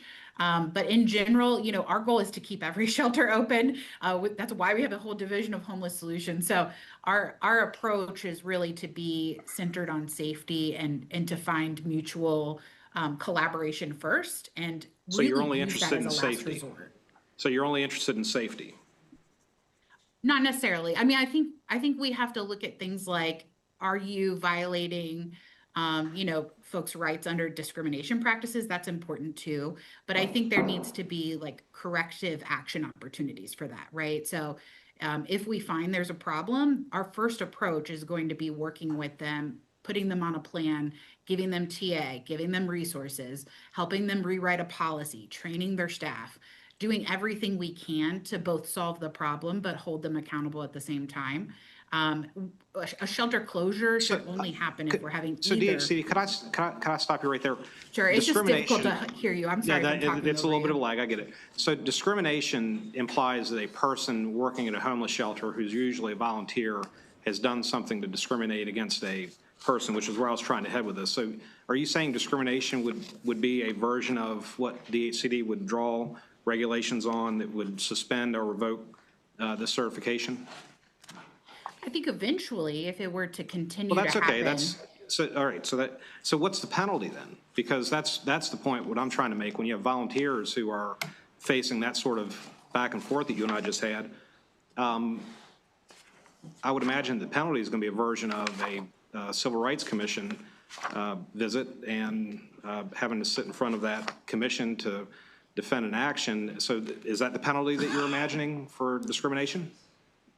Yeah, I mean, first, we're going to focus on a mutual collaborative process, right? If that doesn't happen, which it might, that's when you get into a more formal review. I mean, if we pass non-discrimination standards and then those are not followed, that does become an issue that could go before a more formal body, like the OAG's office. It could also be an MCCR referral. And then eventually, if that's not resolved, then we do have to have closure, or I don't think the fine language is in there, but if there was some other penalty, that eventually would have to come to the table. But most shelters are going to work So my with last us. question, thank you. My last question is, do you imagine that religious shelters and Christian shelters, of which that I know in our state there are many, would have some problems with a bill like this passing based on how you just described it, the bill, and how you would regulate or promulgate regulations under the bill should it pass? Yeah, we'd have one piece in there which speaks to a faith-based aspect, which is if you offer religious services, you're more than welcome to do that. But in the report, we do recommend the standard be that folks are not denied shelter for their failure to participate in mandatory church services or devotions or things like that. All right, thank you. Yeah. Thank you for answering my questions. I appreciate that. Yeah, thank you. Like many shelters are small nonprofit, is that correct? Yes. And the bill could include just a suggestion, language directing the Department of Housing and Community Development to provide training, guidance, or small grant to help shelter meet the certification requirement. That would be my recommendation, because it prevents the certification process from unintentionally forcing smaller community shelter to close. And another could be allowed reasonable transition or provisional certification while they're working towards that full certification. Do you agree? Yeah, and I think that is why, again, the bill is so unprescriptive in its language, is to allow DHCD the flexibility to work directly with these shelters one-on-one if there are challenges, to provide training and guidance and support. And that support can look in all kinds of different ways, both financial and non-financial. And so the point is that yes, the goal is always to get training and get people, up to that bare minimum floor of support. Thank you. Thank you. Thank you. Seeing no further questions and no further witnesses, thank you, Delegate Fair and your panel, for testifying this afternoon. Thank you, Madam Chair. That concludes the bill hearing on House Bill 1501. We'll now move on to House Bill 1466. Delegate Wims. If you have a panel, you may bring them up with you. Thank you, Madam Chair. The panel will come up. We appreciate it.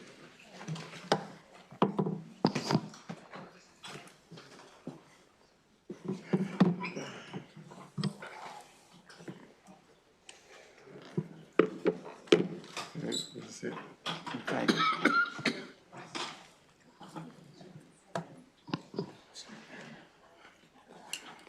Good afternoon, Madam Chair, Madam Vice Chair, and distinguished members of the committee.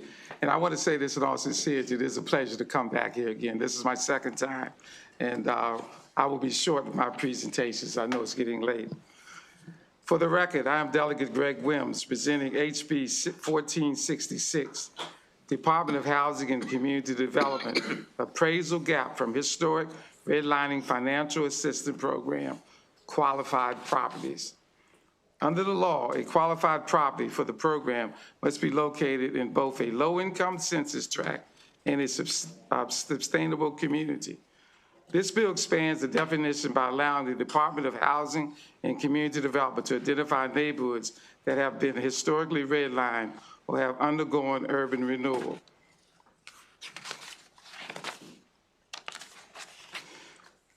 Communities that experience urban renewal are still dealing with the long-term effects of disinvestment, suppressed property values, and barriers to wealth building. However, because these neighborhoods were changed or reclassified over time, they may no longer fall within the low-income census tract designation. As a result, communities that still face real hardships can be excluded from a program that was created to address appraisal gaps tied to historic inequality. HB 1466 recognizes that a census tract label does not always capture the full situation of a certain area. A neighborhood may appear to have improved statistically, while families and development there still confront the same market underdevaluation and financing barriers that have existed for decades. When this happens, the community can be effectively locked out of assistance, even though the underlying needs remain. This bill gives the Department of Housing and Community Development the flexibility to identify these neighborhoods more accurately. It ensures that the program can reach communities whose exclusion is results of technical discrimination charges rather than genuine recovery from historic harm. At this time, I want to thank the Department, and let me go to the Department of Housing and Community Development for their support of the legislation. And I also want to thank the Baltimore City's Mayor's Office for assisting and helping us put this bill together. With that, I respectfully ask for a favorable report on House Bill 1466, and I would like to turn it over to my panel. If we could, we'd like to start to my left, Madam Chair. I mean, yeah, you can start. Yeah, you just put it. Oh, okay. And then I'll give you this one. Good afternoon, Madam Chair and members of the Economic Matters Committee. My name is Letitia Gassaway Paul, and I am Housing and Land Justice Advocate, a steward of the Scotland community in Montgomery County, and an advocate for preservation of historical communities throughout our state.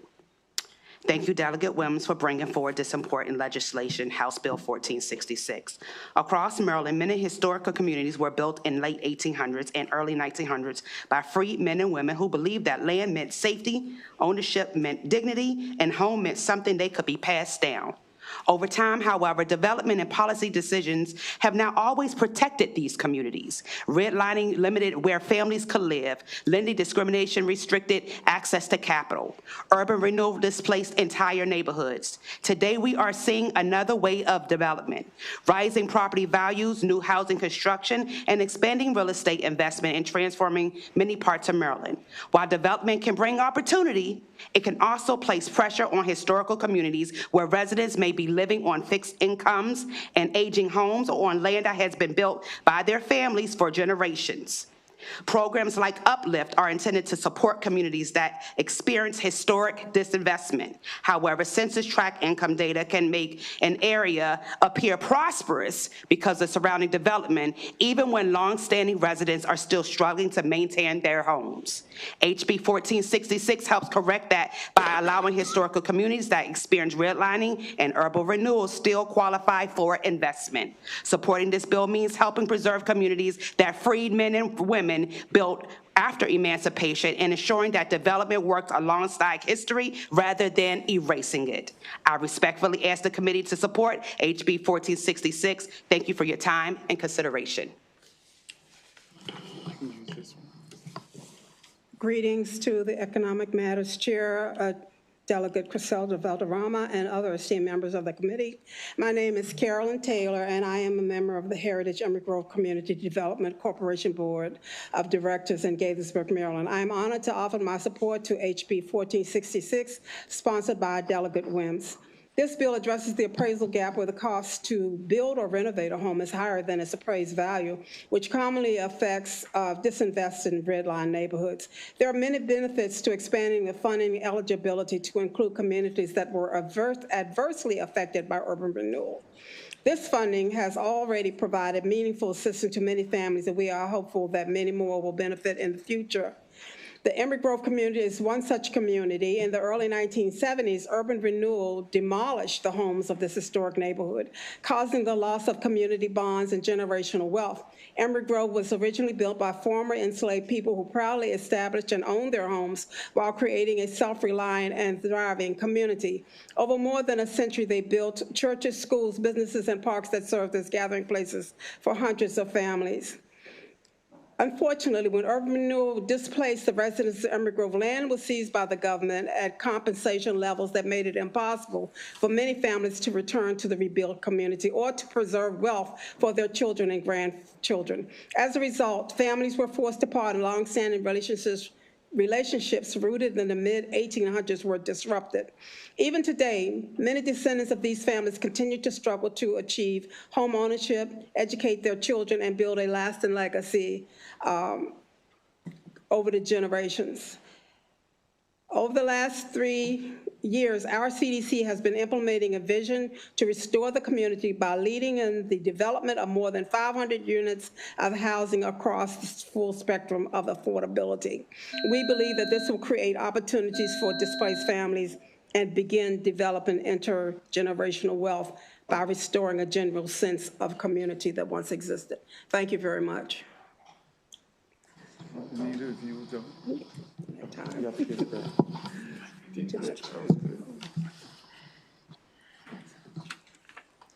Good afternoon, Chair and members of the Economic Matters Committee. My name is Anita Neal Powell. I am the president of the Lincoln Park Historical Foundation. Thank you for the opportunity to testify in support of House Bill 1466 with amendments. I also thank Delegate Greg Wims for sponsoring this important legislation.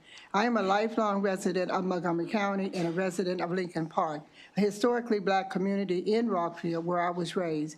My experience reflects the lasting impact of segregation, displacement, and redevelopment on families and neighborhoods like mine. I would like to briefly share 2 examples of displacement in Rockville.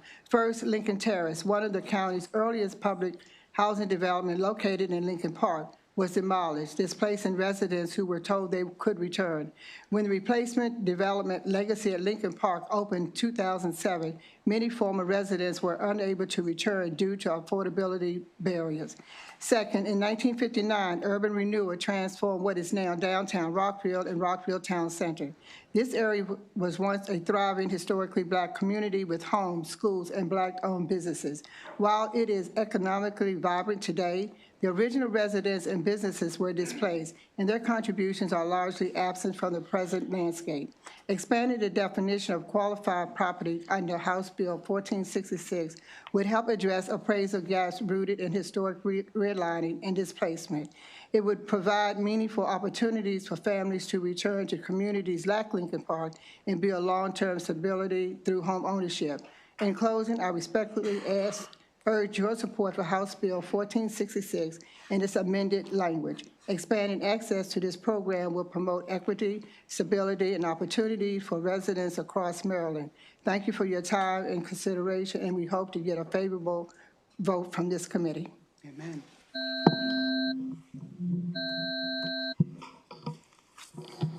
Good afternoon, Chair Valderrama and members of the Economic Matters Committee. My name is Reverend Tim Warner, and I serve as Director of Community Engagement at Habitat for Humanity of Metro Maryland. Thank you for the opportunity to offer our unequivocal support for House Bill 1466, as we believe it to be an underutilized resource for those committed to developing affordable housing in disinvested neighborhoods all over the state of Maryland. We also thank Delegate Williams for his foresight in proposing this legislation. In 1942, in America's Georgia, Clarence Jordan and a few others built a community called Koinonia Farm in response to the prevalent systemic inequities that prevented equitable and just community from forming in that area. As they worked to establish true community, the matter of housing became a major focus, and thus Habitat for Humanity was born. Our affiliate, Habitat for Humanity Metro Maryland, is still focused on community and providing high-quality housing that people who have been locked out of the homeownership market can own in a connected community is still the primary work that we do in Montgomery and Prince George's counties. As we continue to use an equity lens for our work, we have found ourselves increasingly working in neighborhoods that have been systemically disinvested in many ways, including redlining and urban renewal. We are always seeking the resources that our legislators have identified to support this vital community work, and as we considered the Uplift program administered by DHCD, we were astounded and perplexed to find that the vast majority of the neighborhoods where we are working, the very neighborhoods that the legislation and program were intended to help, many of which were victims of ill-conceived and poorly implemented urban renewal efforts, did not qualify for the program. As we investigated further with DHCD, we found that their rubric for eligibility was based on census tract income data, and that income in the census tracts and not in the neighborhoods was too high to qualify. Unfortunately, census tract data only tells some of only the most recent community story. First, census tract data does not accurately define neighborhoods and too often misses the geographic poverty pockets that remain in these neighborhoods. Secondly, in the case of urban renewal, the substandard housing has been torn down and replaced by much more expensive houses. We estimate that there are more than 60 communities founded by freed slaves in the counties in which we work. 12 or 15 of those are foundational communities that have been significantly impacted by urban renewal. If one multiplied this by the state of Maryland, a picture of the expanded usefulness of the Uplift program begins to emerge. We circulated a letter for two stakeholders in the state, and we have 75 signatures. I think Delegate Williams' staff will circulate it. I appreciate for the opportunity to come and testify on behalf of this bill. Thank you, Reverend. We have some questions for your panel, Delegate Williams. We'll start with Delegate Bandari, Pippi, and then Queen. Thank you, Madam Chair. Very good bill.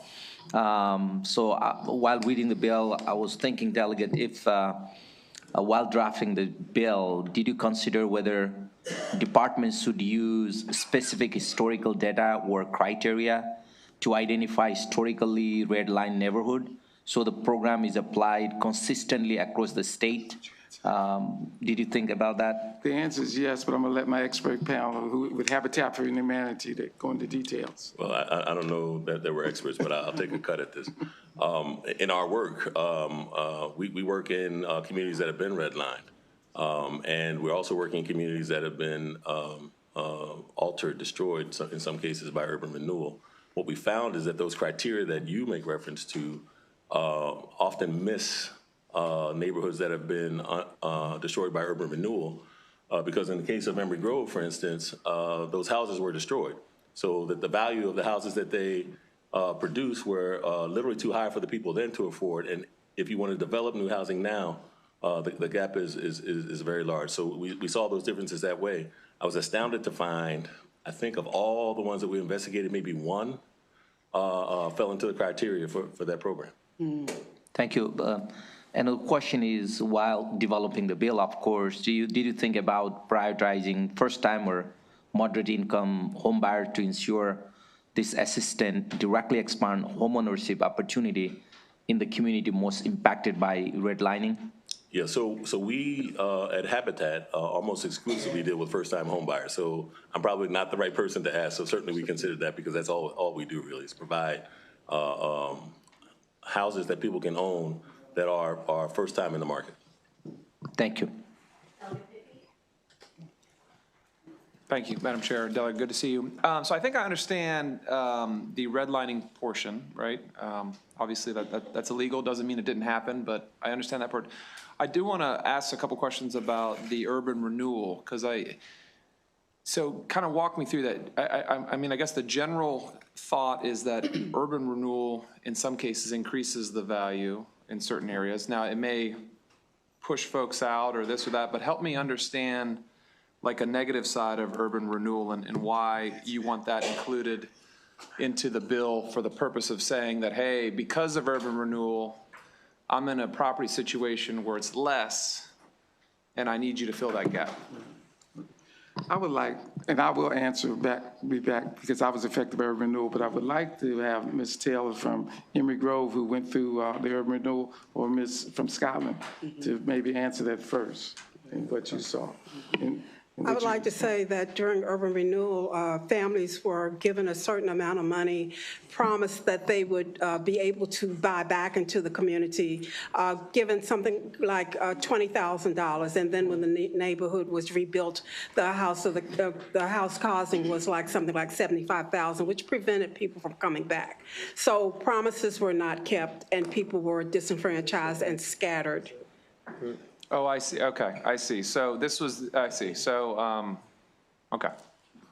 You can go. I mean, yeah, I think I get it now. And I just wanted, I'm from Scotland community, and it's the same thing, it's the same story. So we were told that we gave up land for 75 homes to be built, and in addition, if we paid the rent, that we can one day own those homes, and that did not happen. So now that they are under another organization.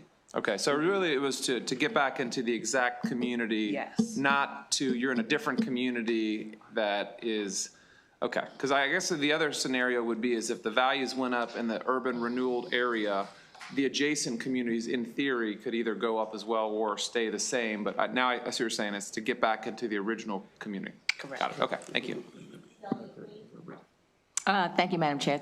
Thank you, Delegate Wynn, for bringing this bill. I just wanted to say hi to all my Montgomery County friends, so thank you. Good seeing you. Thank you. Seeing no further questions, Delegate Wynn, for your panel, thank you very much. I would like to say, just for the record, that I still live in the area that was founded by historic black communities, former slaves, called Stewarttown. So what we're talking about today, I actually witnessed it myself as a lifelong resident of that community. So thank you. Thank you.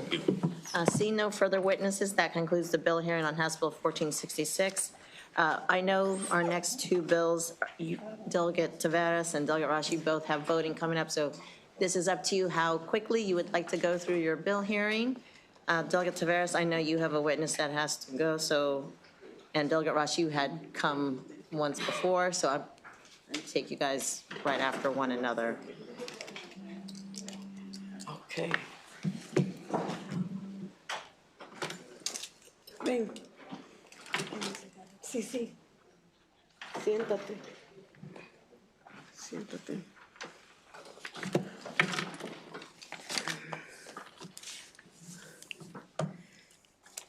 And Madam Chair, if you could be so kind to give us a little bit of latitude when one of my testifiers, because of the language issue.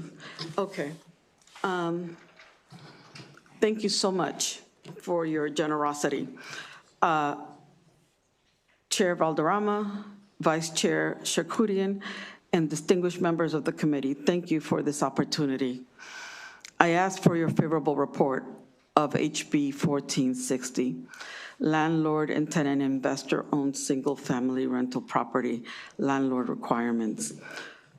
HB 1460 establishes clear protections for tenants living in investor-owned single-family rental homes in older communities experiencing benign neglect by capping rent at 120% above HUD's fair market rate, scaled to the size of the home or the mortgage, whichever is greater of the two.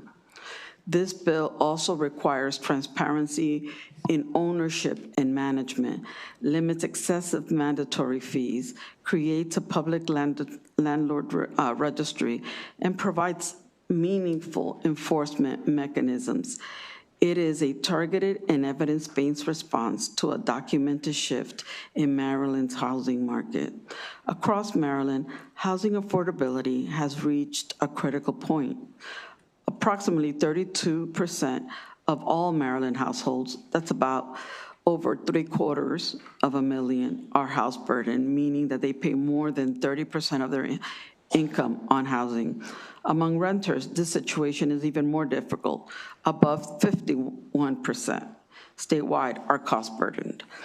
In Baltimore metro area, about 51% of renters are cost burdened. And in Maryland portion of Washington, D.C., metro area, approximately 47% face the same burden. These numbers are not abstract. They represent families living on the edge of instability. I want to make this very clear. This bill is not a statewide rent control or rent stabilization bill. It is not. We simply want to target the bad actors that exploit the most vulnerable of working families living in aged communities. These are people who are advertising rooms for rent with yard signs. These landlords are charging 300 to 500% in rent above their monthly mortgage, plus utilities, plus other fees. Most of these victims are taken advantage of because of their language barrier, low educational attainment, and not knowing their rights. For example, Maria is a mother living in Langley Park, one of Maryland's most diverse and hardworking communities.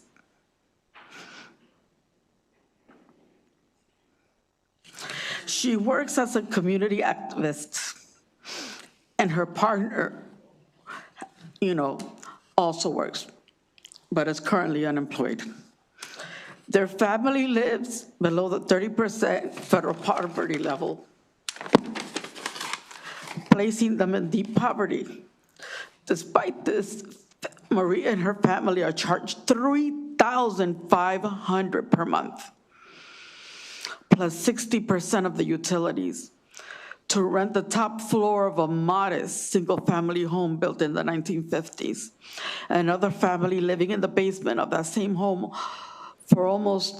are also below the 30% of the federal poverty level, was charged $2,200 per month, plus 40% of the utilities.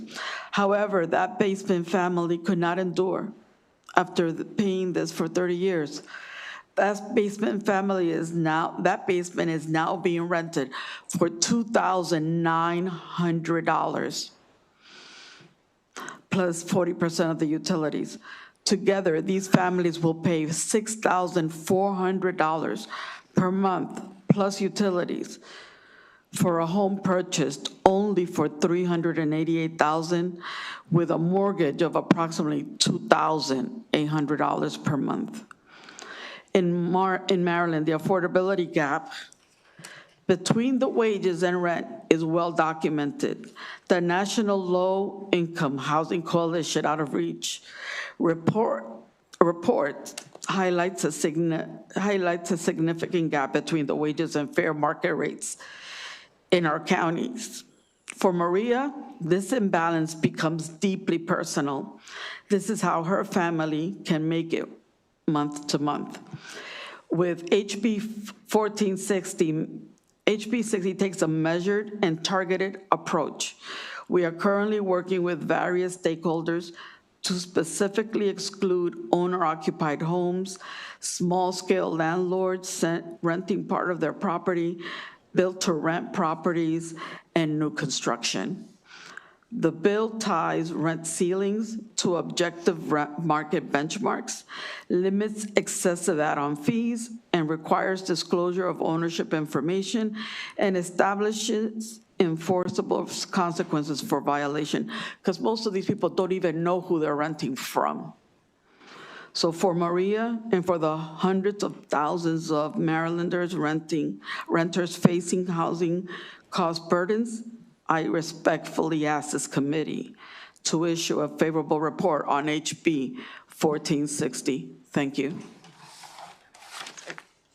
Good afternoon, Madam Chair, members of the committee. My name is Jennifer Bevan-Dangle. I'm the Deputy Director of Economic Action Maryland Fund. The sponsor and the other witness are going to speak about the renters' experience and why this bill is so important for renters. I want to talk about some market changes that make this bill incredibly timely. And I want to start by thanking the sponsor for actually being very foresightful in bringing this bill forward. We've seen two very significant changes in the market, and many of these started, and we have all these citations in our written testimony, so I won't bore you with citations.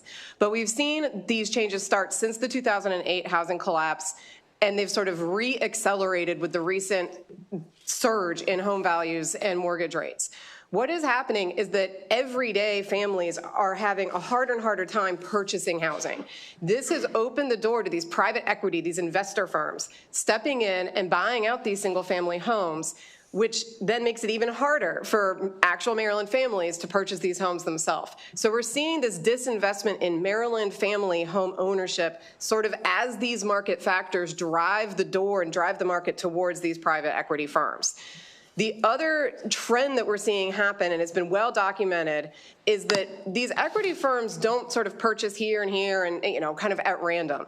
They really target certain communities where they can buy a lot of property, and then they control the market. They control the rents, and they drive up the rents for that entire neighborhood.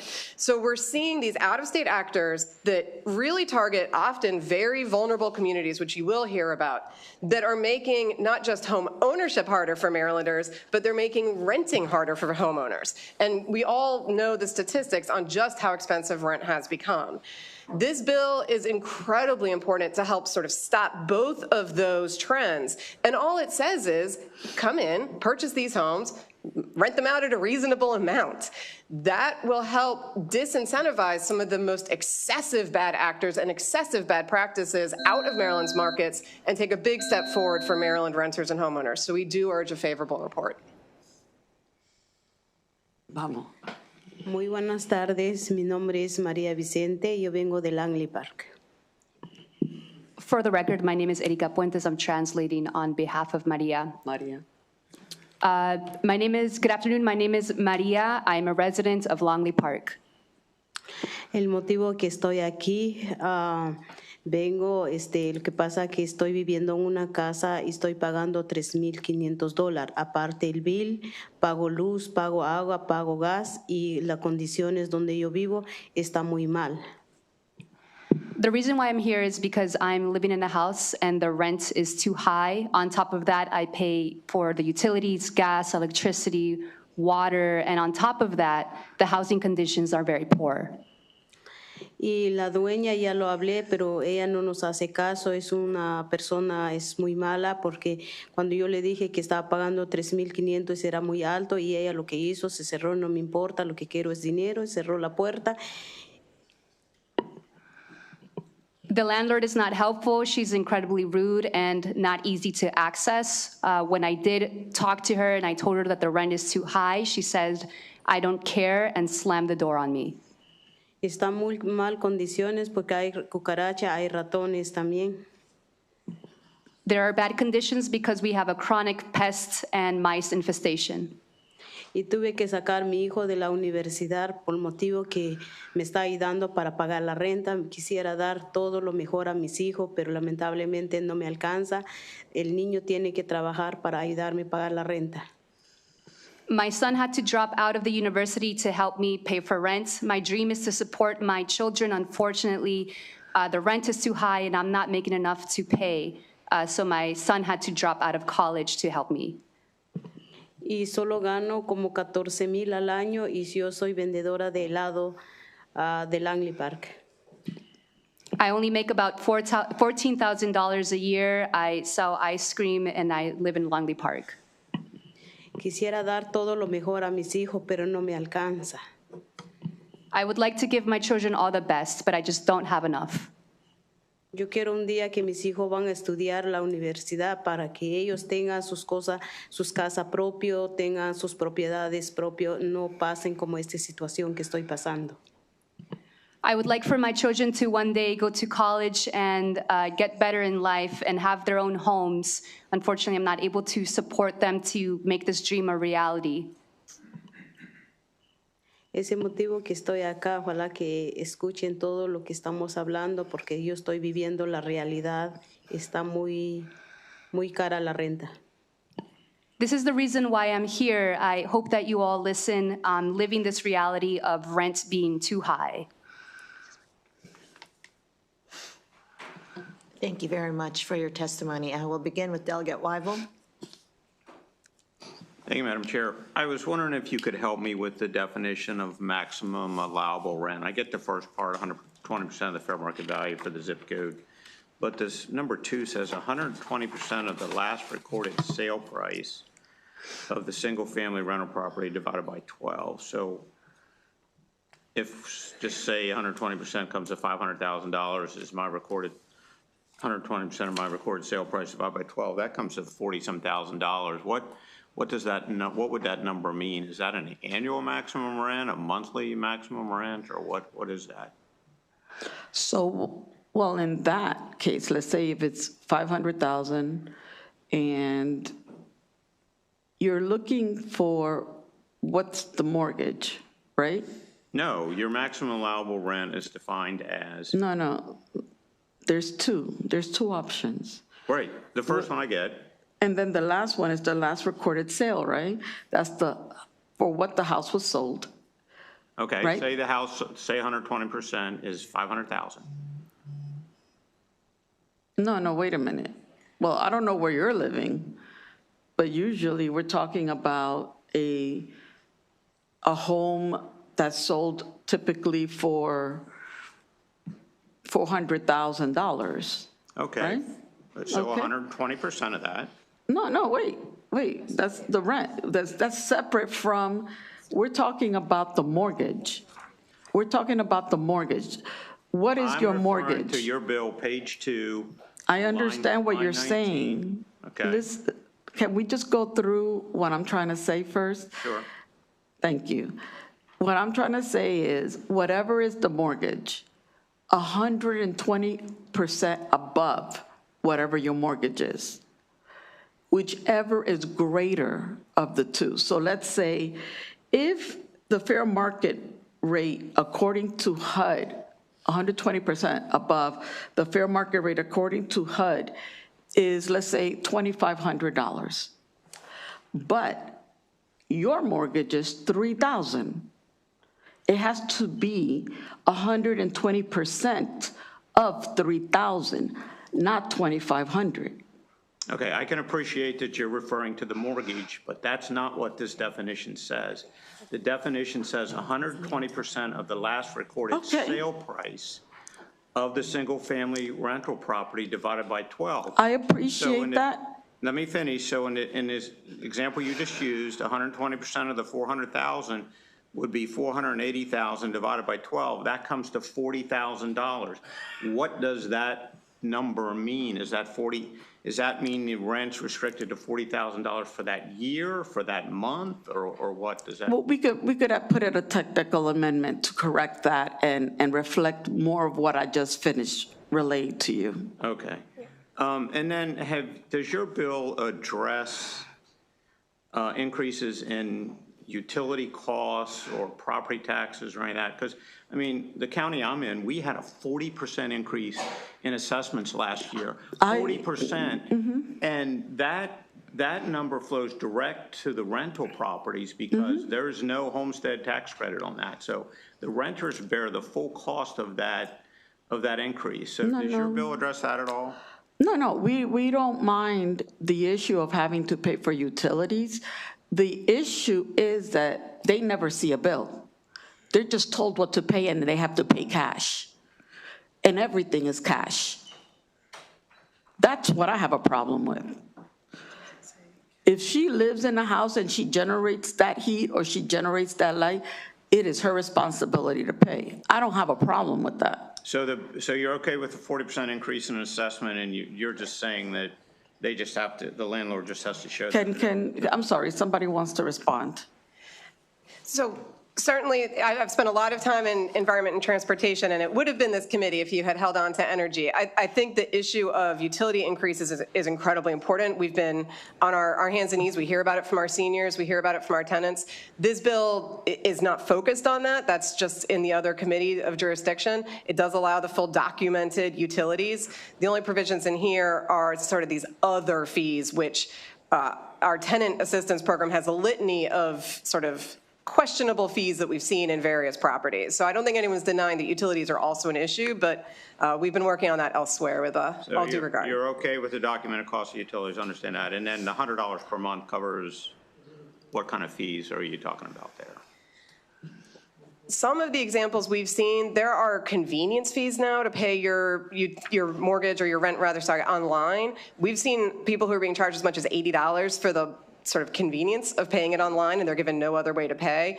There's obviously sometimes pet fees, so this $100 could include any variety of reasonable fees, but it tries to put a cap on how high those can go and how many things you can start to pile into there. Because this committee moved a bill that deals with the disclosure of fees, and we appreciate that. Okay, all right, thank you. Thank you.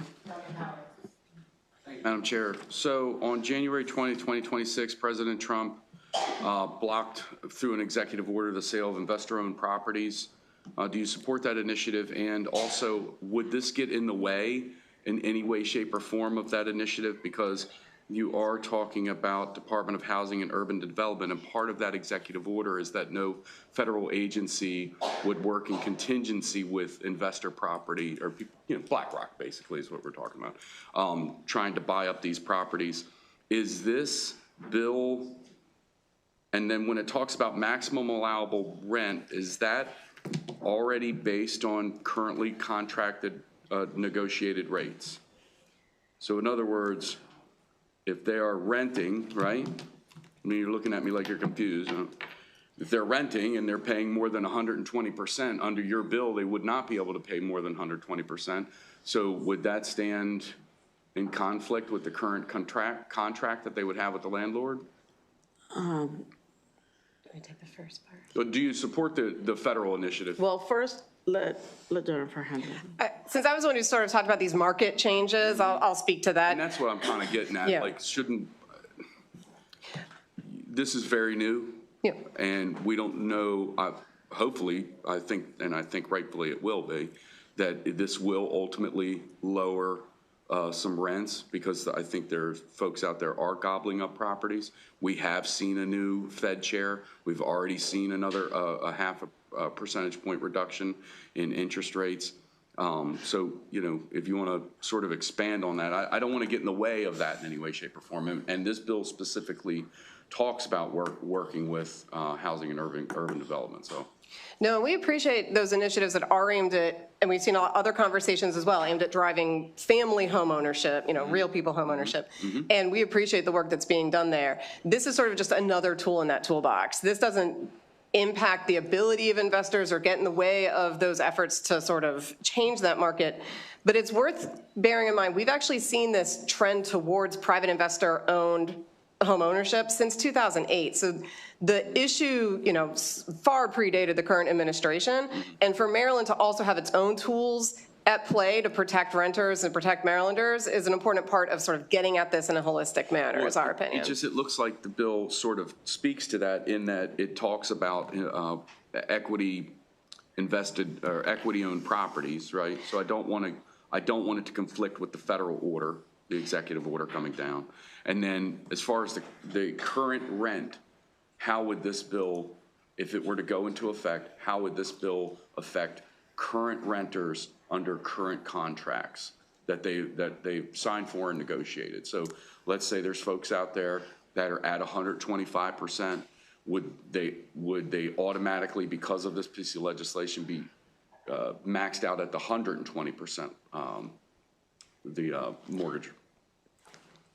Well, I'll be honest with you. I don't think that that's going to be possible because it's already an established contract. Okay. My concern is that there are individuals in my community that not only are not literate in English, they're also not literate in Spanish.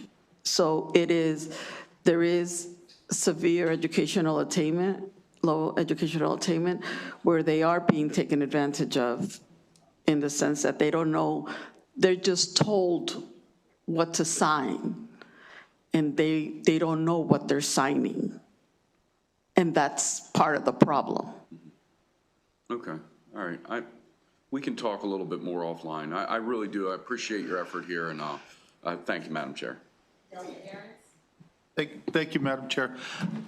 You mentioned early on that you're going after the bad actors, the 400% and 500%. This bill doesn't address that. It addresses all investor-owned single-family dwellings. So it's hitting everybody, and I appreciate what you want, but the bill doesn't say that. We've put in amendments. You did have them, or you put them in? We've put them in, and they haven't come back yet, but we will surely send them over once they are finalized. But we spoke yesterday to several of the unfavorables. Okay. And we are trying to exclude, because that's not who we're targeting. I know, but you understand, this is what you presented. No, I know, and I appreciate that. I appreciate that. The other thing I'll bring up, there's a lot of people that build their wealth on this type of investment. And I'm not speaking necessarily of what you're talking about right this minute, but the unintended consequences come out where my daughter goes out and buys a house that she can now start renting and doing some things with.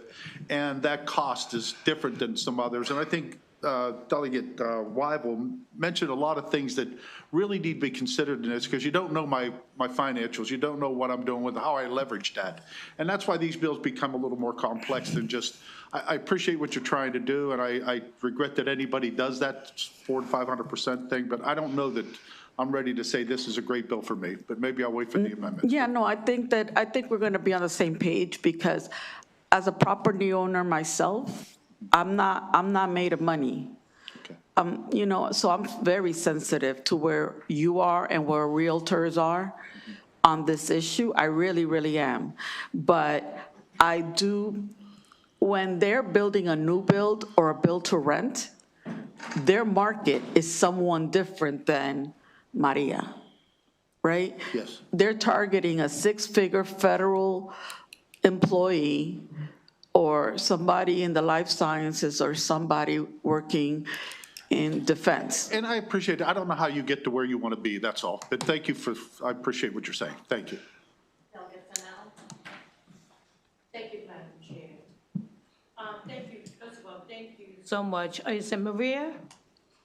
Maria, for being brave to come and testify in front of our committee. Delegate Tavares, in reference to, you're trying to, what it sounds like you're trying to address is the rent gouging. Is that correct? Yes, ma'am. Okay, thank you so much. I just want to make sure, and plus, it's in my 47th district, even though I represent 47A, but I've heard of this constantly, and I'm glad that you brought this bill in front of us today. Not only is it happening in our community, but I know in the speaker's community also. So thank you for bringing this bill. Thank you. Yeah, it's happening everywhere across the state. Thank you, Madam Chair. Just a quick question. So I'm looking at the fiscal note on page 2. So I'm looking at the cause of action, remedies, and civil penalties. So it looks like the tenant can ask for injunctive relief, attorney's fees, and treble damages. And then in addition, the landlord can be fined up to $10,000 for a civil fine through the Attorney General's office, and then they can suspend the landlord's license. My concern is that this is so Harsh. that you're going to drive people out of wanting to be landlords in the first place. Yeah, I'm sorry. I guess I got carried away. Because I was so angry with what happened with Maria. Sorry. But we can address that, and we can, we could bring it down a notch. I just felt like this particular owner owns 4 properties. We don't know where exactly she lives, or he. We know that there's relations in New York and Queens, around the area, but she's targeting only houses in my district. And even the people in my block, one person lives in New Jersey, and there's another one that lives in Georgia. And so it's very upsetting when you're seeing these out-of-state actors with intermediaries in the state buying things up. My block is beautiful, except for that house. The overcrowding, the overparking, the trash. I mean, it doesn't have to be that way. I guess my concern is too, though, I mean, if they are out of state, I understand that, but we're not restricting people, investors from out of state becoming landlords and providing housing, right? No, I'm not, exactly. I'm not saying I'm not trying to litigate people's rights. I'm just saying, if you're doing this, be right by it. Some of these people are committing mortgage fraud. The minute I interacted with this individual who was engaging with Maria, the name changed on SDAT, on the property search, meaning that it was used to be her mother, and now it was her, but she's making her mother seem like she lives on the property when she doesn't. These things are not acceptable, but it's very pervasive. Okay, and just one final question. So I just want to make sure I'm kind of tallying up, and I know you said you're going to address it. Is on page 3, the retaliatory actions, is that an additional $10,000 civil fine, or is that referencing the first civil fine? So are we up to $30,000 or? Madam Delegate, we will work on these. I just got carried away. I really did. I appreciate that. And then one more thing, you mentioned owns 4 properties. As defined in the bill, it said 2 or more properties. Is that one of the amendments that you're changing, or is it still going to be 2? Because I think of somebody that owns just maybe 2 properties, that's not an actor, outside of the state of Maryland. We're not talking about a big company doing this or a person that's doing this. You're talking about people, as Delegate Ahrens mentioned, just trying to build wealth of their own. So that is a concern for hitting small investors. So I could massage that number. I'm not stuck on a number, but I do believe that as small business owners, I think some of them are not the best of actors. I mean, this individual is making $60,000 or more on every property. All right, well, I appreciate your answers. Thank you. No, thank you. Okay, thank you, Delegate Tavares. Seeing no further questions for your panel, we will now move on to the unfavorables. Thank you. Matthew Pipkin, Bill Castelli, Lori Graff.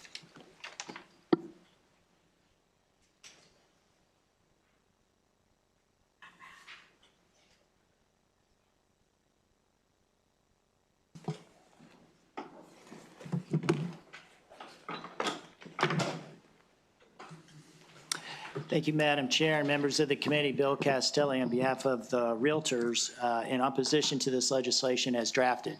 And we do appreciate Delegate Tavares reaching out to the realtors to have discussions, and are certainly more than welcome to sit down with her to discuss other changes coming to the bill. I would say that as currently drafted, though, we do view this bill as a very strict rent control bill. And strict in a couple of different ways. One, in terms of tying it to fair market values that are set by HUD, which are already set at 40% percentile for rents in a particular area. So they're already set a little bit low. And for reasons to make sure that they can spread around some of their resources to their voucher residents. So the whole reason that HUD sets those fair market rental are to be able to come up with prices when they're helping folks out with voucher assistance. And then I think there are other problems that are related to the second qualification in terms of trying to find the last price that property was sold. That can vary very differently depending on when a property was sold. If it was sold at the height of the market in 2020 compared to my property, which was sold 30 years ago, because I've lived in that property for a very long time. So I think it ends up being very, very different prices. So we have a lot of concerns about that. And just generally about rent control, we think rent control at the end of the day creates a worse situation because it really does lower supply, which then puts more and more pressures on these properties. And these properties, rent control properties, don't have the homestead credit. They get full taxed. And so that ability to stay ahead of what those taxes and other fees are does mean that they will end up having to increase rents. But for those reasons, we oppose. Good afternoon, Madam Chair, members of the committee. For the record, Matt Pipkin here on behalf of the Maryland Multi-Housing Association, here in respectful opposition to the bill. Appreciate the conversations I've had with the sponsor. You might be asking yourself, why is the Multi-Housing Association caring about this? Our primary concern really is how it's defined investor-owned single-family rental property. To us, we can see that very well including build-to-rent communities. These are large-scale complexes, of individual townhomes and single-family homes within them. We have a number of members that own and operate these, and we do think they would be lumped into with this bill. And because a lot of them, again, build them themselves and then immediately just run them, there's no previously recorded sale price, so now you're really relying on the zip code. I think there's just a lot there. But yeah, absolutely willing to work and talk more with the sponsor on this. Thank you. Good afternoon, Madam Chair, Madam Vice Chair, members of the committee. Lori Graff, CEO of Maryland Building Industry Association. Me too on a lot of that. I do want to touch on a few things. We, as I'm sure their panelists, are not in the business of defending bad actors, but we have concerns that this goes way beyond getting bad actors out of the market. I'm going to touch on the build-to-rent market. That's significant. There's a significant build-to-rent market in Maryland, specifically townhouses. So we have a lot of concerns about hurting supply and hurting investment in the state of Maryland with this bill. So with that, we'd be happy to look at the amendments. It sounds like the amendments will address some of those concerns, but as introduced, we have a lot of concerns about this bill. Thank you. Thank you, Chair. And to the realtors, when I see in the bill their definition of fair market rent, it's basically that HUD rate. The problem, and I assume you would agree, is that the HUD rate is not an exhaustive market research of what the value of something like this is.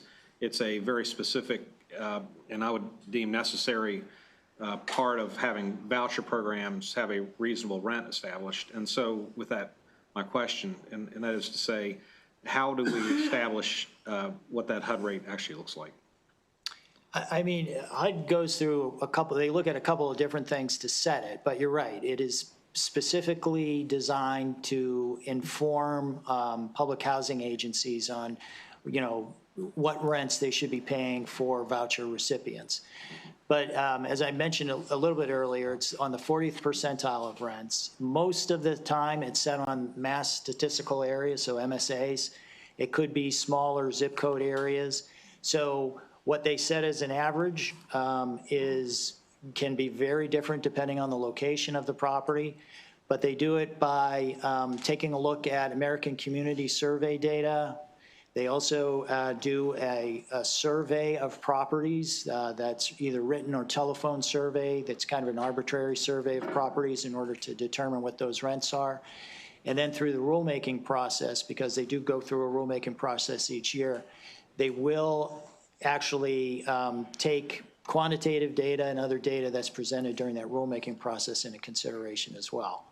But it's designed to set kind of a lower rate, in 40% of those properties. And so you can imagine how that combined with 120% of that lower rate does set a pretty strict rent cap. Yeah, and the problem, that's right, it tries to set a rent cap. The problem, and I've experienced this by looking at HUD when they do these market rates, is sometimes they go up and then sometimes they come back down.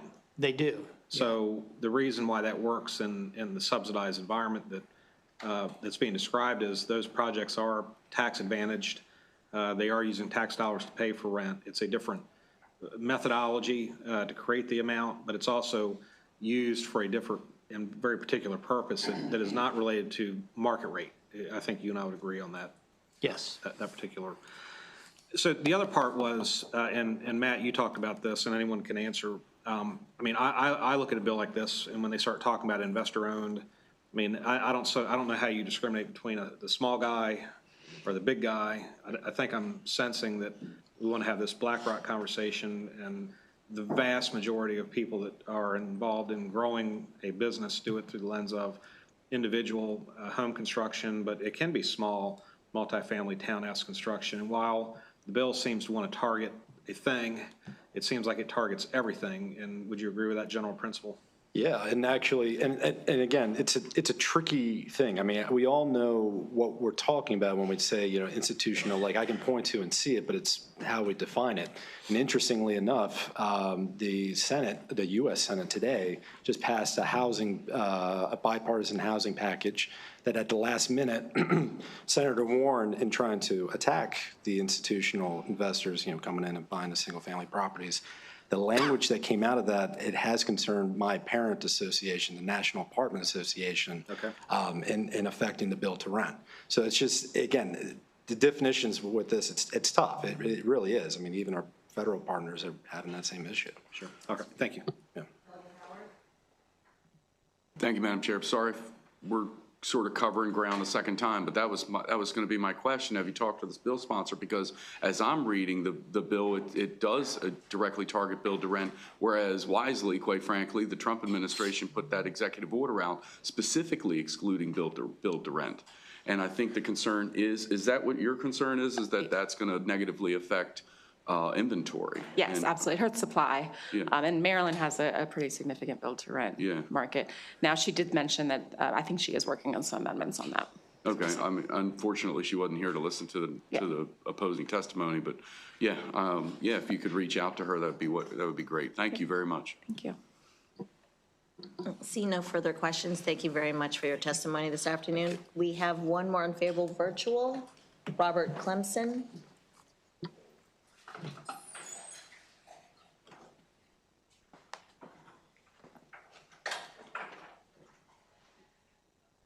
Hello? Yes. All right, I'm here. I'm Robert Clemson, Frederick County, Maryland. Should I go ahead and start? Yes. My wife and I own a few rental properties in Washington County, Maryland. The state obviously does not want affordable housing with the current 15 bills that are adding the costs and burdens to our owners of rental properties. A state is pushing property owners out of this state and into neighboring states like Pennsylvania and West Virginia. We have been a rental property owners for over 30 years. This bill passes requires our maximum allowable rent, which is controlled, by the way, which I am against. I believe I should be able to charge what the market offers for a rental unit. Also, I have a property priced too high, then it won't be rented. Nobody will rent it, and I will lose income with vacancy. The natural market controls the rent rates on their own without any need for government involvement. If the government wants to subsidize rents in an area, they can. But the reaction to that is all rents will rise with the government boosted rates. Now, points of the bill that most of you apparently overlooked, and I'm talking about 1103B. Why are the property owners sworn statements primary language? Do you know that there is 7,159 living languages in the world? The Americas alone, there are 7 different. How are we to do this in the lease? English language is our primary language in the United States. And I actually looked it up as a U.S. citizenship requirements, English language, to be able to read, write, speak basic English. Why are you requiring this section for all? Fair market rent is what the market is, and why do you? Thank you. Thank you, Mr. Clemson, for your testimony. There are no questions for you. Thank you for being with us here with your testimony once again. Seeing that there are no further witnesses, that concludes the bill hearing on House Bill 1460. We'll revert back to House Bill 1529. I believe Delegate Ross had to go to a voting session. Is her Chief of Staff here, April Taylor, to present House Bill 1529?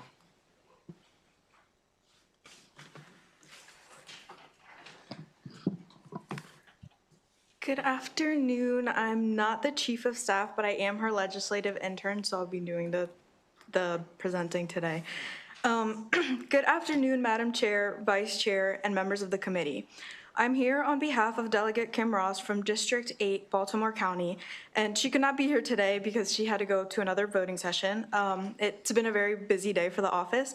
My name is Jaylee Benitez, and I'm one of her legislative interns. I'm here today requesting a favorable report on House Bill 1529. This bill establishes a framework for a local commission on common ownership communities. It will provide support to our HOAs and common ownership communities. It's a bill that has already passed the Baltimore County delegation with strong bipartisan support. Then I will just pass it over to the 2 testimony that we have virtually. Okay, Dr. Blue? Yes, I'm here. Thank you. I'm here.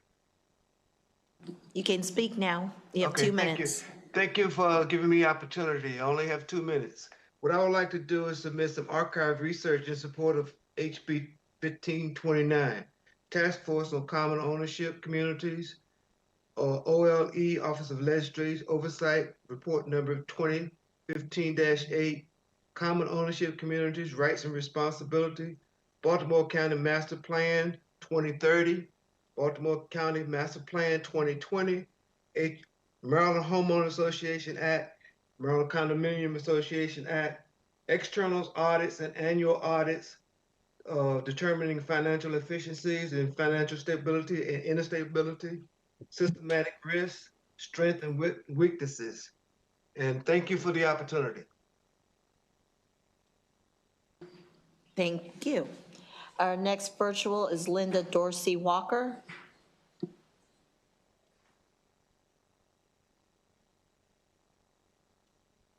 Good afternoon. My name is Linda Dorsey Walker. I'm a former president of the Lionswood Homeowners Association, but I'm also formally a staff to the Baltimore County Human Relations Commission.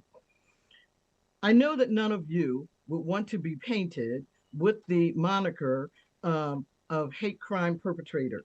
However, given the fact that we currently do not have a commission that allows people to take a low-key approach to filing a complaint when they feel that they have incurred damages through their common ownership community, they've left with coming to the Human Relations Commission very frequently.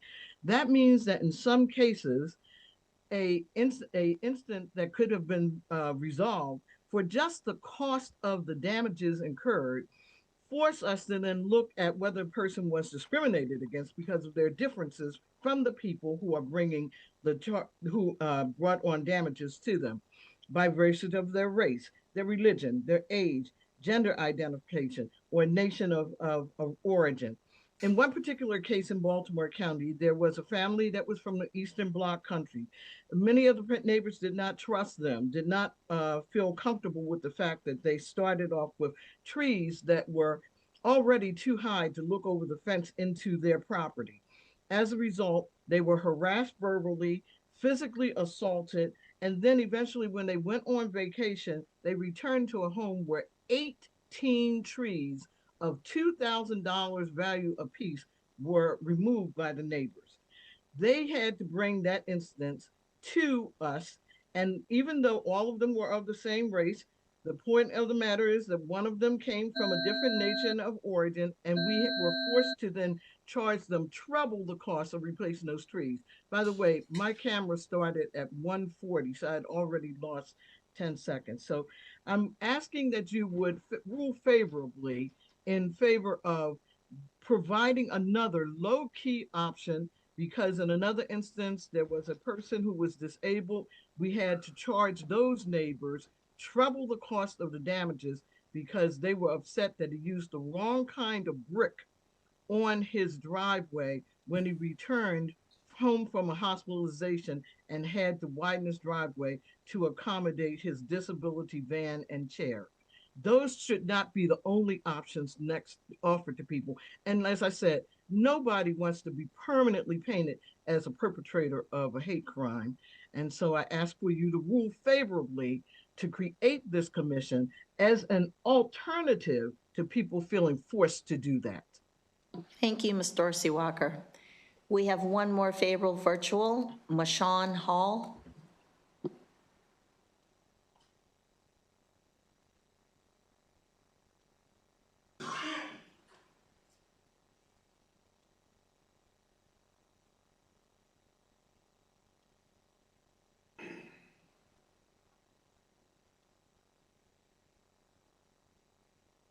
Go ahead, Ms. Hall. You have 2 minutes.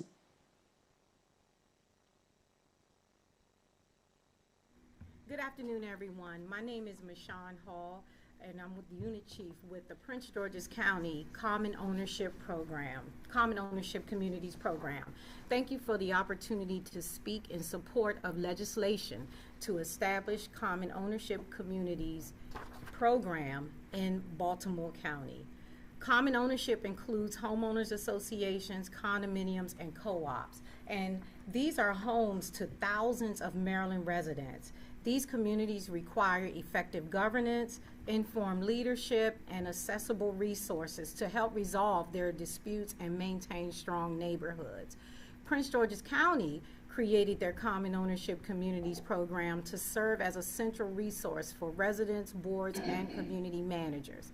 Now, our focus here focuses on 3 pillars: engagement, education, as well as empowerment. And through our work with our Commission on Common Ownership Communities, we are able to provide education and training for our board members and residents. We're able to provide guidance on governance and compliance, and we support our communities through an administrative hearing program as well as alternative dispute resolution. And this helps to resolve disputes before they escalate. And through our efforts, we have transcended our program into positive, measurable results. Now, these resources that we offer, it helps our communities to operate more effectively, support volunteer board members who often serve without formal training, and it does improve the quality of life for our residents. So I do believe that establishing a Common Ownership Communities office in Baltimore County, just like us, would give residents and community leaders a trusted place to turn for information, support, and accountability. Our communities need somewhere to go. So again, I strongly support this legislation, and I believe it would strengthen communities and governance across Baltimore County. Thank you for your consideration. Thank you, Ms. Hall. Delegate Bandari. Thank you, Madam Chair, and you did wonderful presenting the bill. Is Linda Dorsey there, or she's gone? She's gone. No, I'm still here. Oh. Yeah, I'm still here. Okay, wonderful. Thank you for your great work, and you highlighted the real life problems covered in the bill. would this bill give homeowners, condo owners, and HOA resident, you said the practical forum to resolve dispute about elections, meetings record? Can you elaborate on that? Yeah. In other words, rather than forcing people who have incurred damages to have to think of a reason, how did they discriminate against me so that I can get back the damages from them taking down 18 trees at $2,000 a piece, or destroying the brand new $20,000 concrete job I just put in front of my house. Rather than having them to have to force them to come up with reason to say, well, I might have been discriminated against, and launching a lengthy investigation, rather than using it for that unintended purpose, they would have another option. They would have the right to go before a commission to say, here, I have certain rights under the law, and because you stepped outside of it, here are the things that I want to have done that will perhaps make me be able to recover some of the damages that I incurred when I was forced to take down a garage door that was put up when there was no architectural review committee around, and you put one up, and then 2 years later, when an architectural review committee comes along and says, we don't like it, it doesn't meet our community standard, then they want to charge you to have it removed. People don't have to come up with a reason to then come back at you and describe and charge you with hate bias or hate crime. Now, some of what I heard discussed in the previous bill, guess what? That would fall under that hate bias and hate crime category. And yes, treble damages would be chargeable in some of the cases that I just heard. Yeah, thank you for your advocacy. Mm-hmm. See no further questions. Thank you very much, all of you, for your testimony. We do have one unfavorable in person, Cynthia Kent.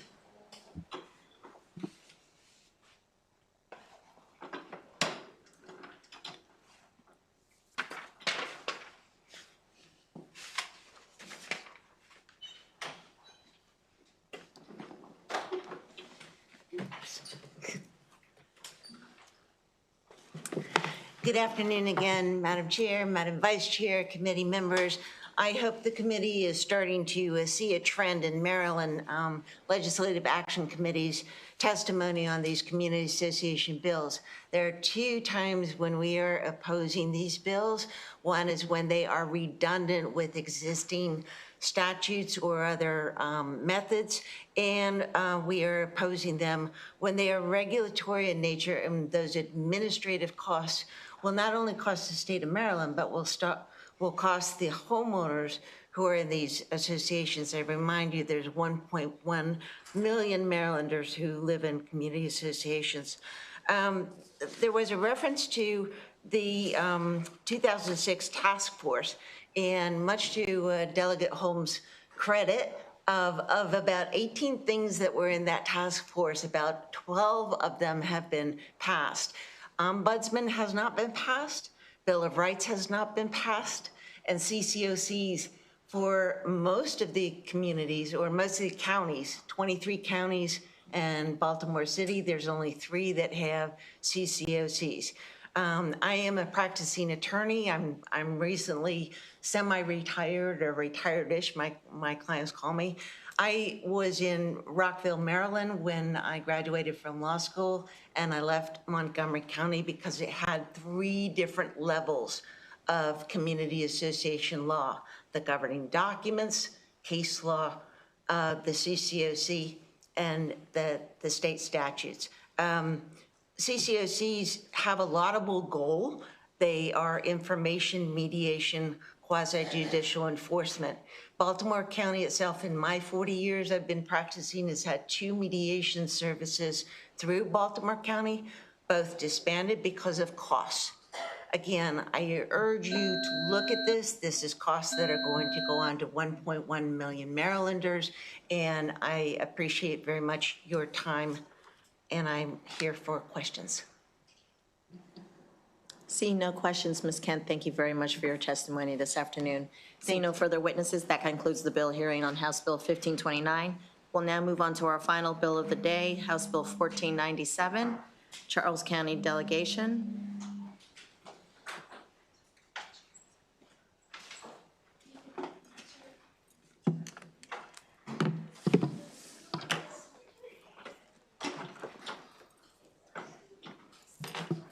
Good afternoon, Chair, Vice Chair, and members of the Economic Matters Committee. Thank you for the opportunity to present Local House Bill 1497, Rent Stabilization.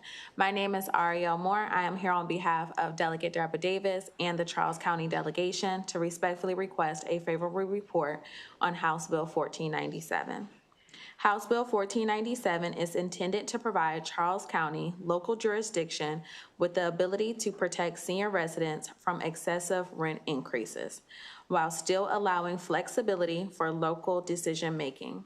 The goal of this legislation is to ensure that seniors on fixed incomes are not priced out of the communities where they have lived, worked, and contributed for decades.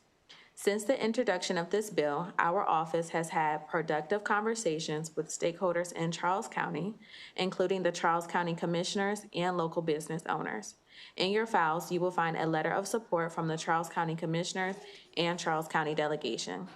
Based on that feedback, we have worked collaboratively to incorporate amendments that address their concerns while preserving the core intent of the legislations.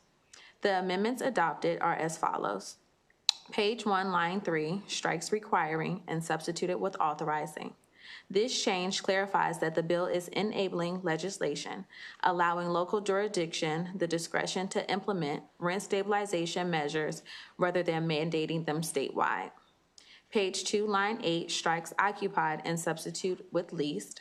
This amendment ensures that the rent increase limitation applies specifically to seniors who are lessees of a residential unit rather than an individual who may simply be residing in the unit but is not the leaseholder. On page 2, line 7, we have strike shall and substituted it with may. This change further reinforces the enabling nature of the legislation by providing jurisdiction with flexibility in determining whether to adopt the provisions.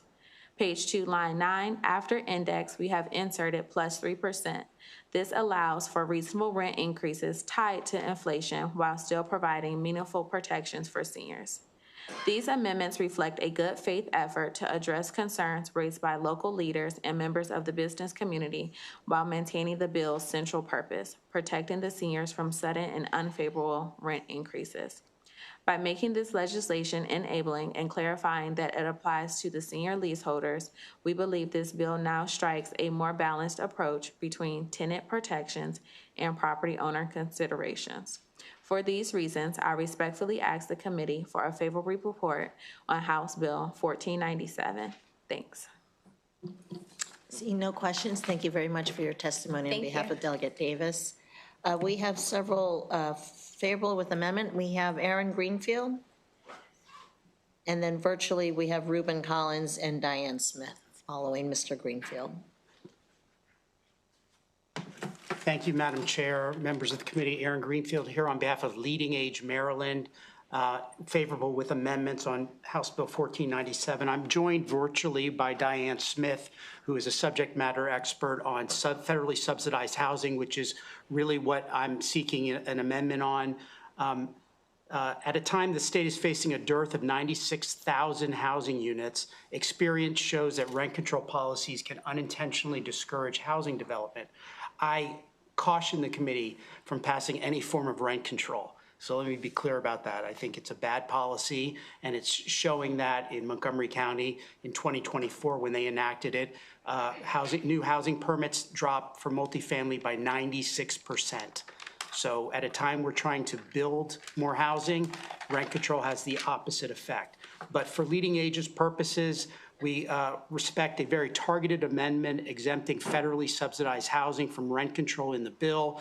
Federally assisted housing already operates under strict federal affordability and rent setting rules. Additional State rent stabilization on top of these federal requirements would create duplicative regulation and operational complexity and would undermine long-term contracts and threaten housing that serves older adults and low-income households. This amendment, which is in our written testimony, preserves the bill's goal while ensuring that federally regulated affordable housing already designed to serve Maryland's most vulnerable residents remains stable and viable. For those reasons, I respectfully request a favorable report with that amendment. Seeing no questions, thank you, Mr. Greenfield. We'll take Diane Smith next.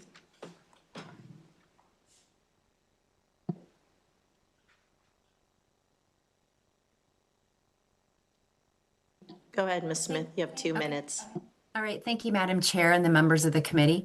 My name is Diane Smith and I represent CSI Support and Development Services, a nonprofit organization that develops, owns, and manages 13 affordable properties in Maryland, totaling 1,300 units.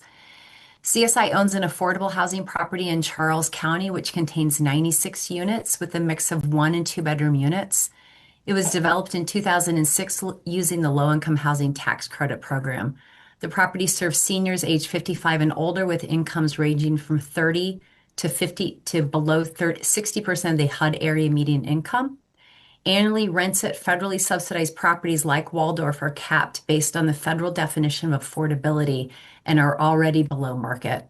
Further rent capping regulations at a federally subsidized property is not necessary and would further complicate an already complex financial operating structure. Federally subsidized properties are highly scrutinized by HUD, the IRS, and the state of Maryland to ensure compliance with all state and federal affordability regulations. Operating these types of properties is rife with confusion and conflicting state and federal regulations. Local rent control measures would further compound the already existing complexities. Ultimately, this could reduce available affordable housing as tight projects fail on increasingly legislative and market pressures. These federal subsidy programs are very complex, and I'm available to elaborate or answer any questions that the committee may have. Thank you. Seeing no questions, thank you, Ms. Smith, for your testimony this afternoon. We have Ruben Collins joining us virtually as well.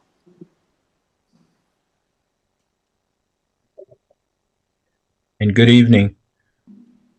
This is a request for support for HB 1497. This bill is to protect seniors living on fixed incomes. Our seniors are at risk in being priced out of their homes by rent increases that far outpace their income. Many older residents rely primarily on Social Security and retirement savings, which increases only modestly each year. So our seniors have limited ways to absorb significant increases without reducing spending on essentials like food and medication. When rent rises faster than inflation, seniors face sudden housing instability. This bill ties rent increases to the Consumer Price Index, which ensures housing costs rise at a pace seniors can realistically manage. We value our longtime residents. Many seniors have lived in their communities for decades. Sharp rent increases force them to move away from families, health providers, and support networks. Stable housing for seniors reduces pressure on local and state social services. There is a public cost to housing instability when seniors are displaced. HB 1497 provides predictable and fair rent increases. The bill does not freeze rent. It simply ensures increases that are tracked by inflation. Landlords still receive increases reflecting rising costs. Tenants receive protection from unpredictable rent spikes. This bill is narrowly tailored and it applies only to Charles County and only to residents in Charles County 62 years or older. We're encouraging a favorable report on HB 1497 with the attached amendments. Seeing no questions for you, Mr. Collins, thank you very much for your testimony this afternoon. Oh, Delegate Weigel has a question. you referenced age 62, but the bill says full Social Security retirement benefits. Is it that age 67, or I guess it depends on? I guess it depends on when you reach that full age. Is that when the bill applies? The bill in its earliest form was at 62. Once you reach the age of 62. It currently reads when you receive full Social Security retirement benefits. That age varies depending on when you're eligible to receive the benefits. Okay. And that is one of the reasons why we're requesting this as enabling legislation as well, because I think some of the issues that have been raised would be better served to actually be in the form of actual hearings in front of Charles County commissioners, and it would allow citizens to address many of the concerns. All right, and I should have maybe asked this question of the bill sponsor, but it limits the increase, the annual increase to the CPI, but what if someone already, say, has a really below market rent to a senior? Are they, so under this bill, they'd be required, they would kind of be penalized, wouldn't they, if they're trying to give someone a benefit and have a really below market rental rate, but then they would be limited to CPI. Does the bill give them any opportunity to get back to market or not? What I've looked at leading up to this is best practices from jurisdictions throughout the nation. That's why I think it's critical to have this in the form of enabling legislation to address some of those concerns. The testimony prior to mine, I've heard that from developers that they're concerned that the bill will actually have a negative impact on their ability to construct affordable housing across the board. I think there are exceptions, and from what I've seen throughout the country where there are rent stabilization bills, but one in particular is if a developer or a individual that owns a senior housing has within their interest to actually improve the actual facility itself, it creates the possibility of an exemption from the rent control or rent stabilization. But that's just an example. I think the key is where there are housing facilities that are affordable and are conscious of the rising costs. I mean, the purpose is not to dissuade those actual projects from continuing to be affordable. But I think the bill itself will require some input from developers to get a better sense of the overall impact. Okay, thank you. Delegate Turner. Yes, thank you, Madam Chair. I didn't think he really answered the delegate's question. Can I ask again, is it going to be amendment? He asked about, according to what he read on the bill, that the age limit is, you said 62, but it says 67. I mean, are y'all putting an amendment to change that? Is the age limit going to be 62 or 67? And I don't have the final, from what I understand up to this point, but I thought it was 62. So I'm just being okay. I'll ask the bill sponsor on the age. Okay, thank you, Matt. See no further questions, and thank you for your testimony, both of you, this evening. Thank We'll you. now move on to the unfavorables. Tom Cole, Matthew Pipkin, Hugo Cantu.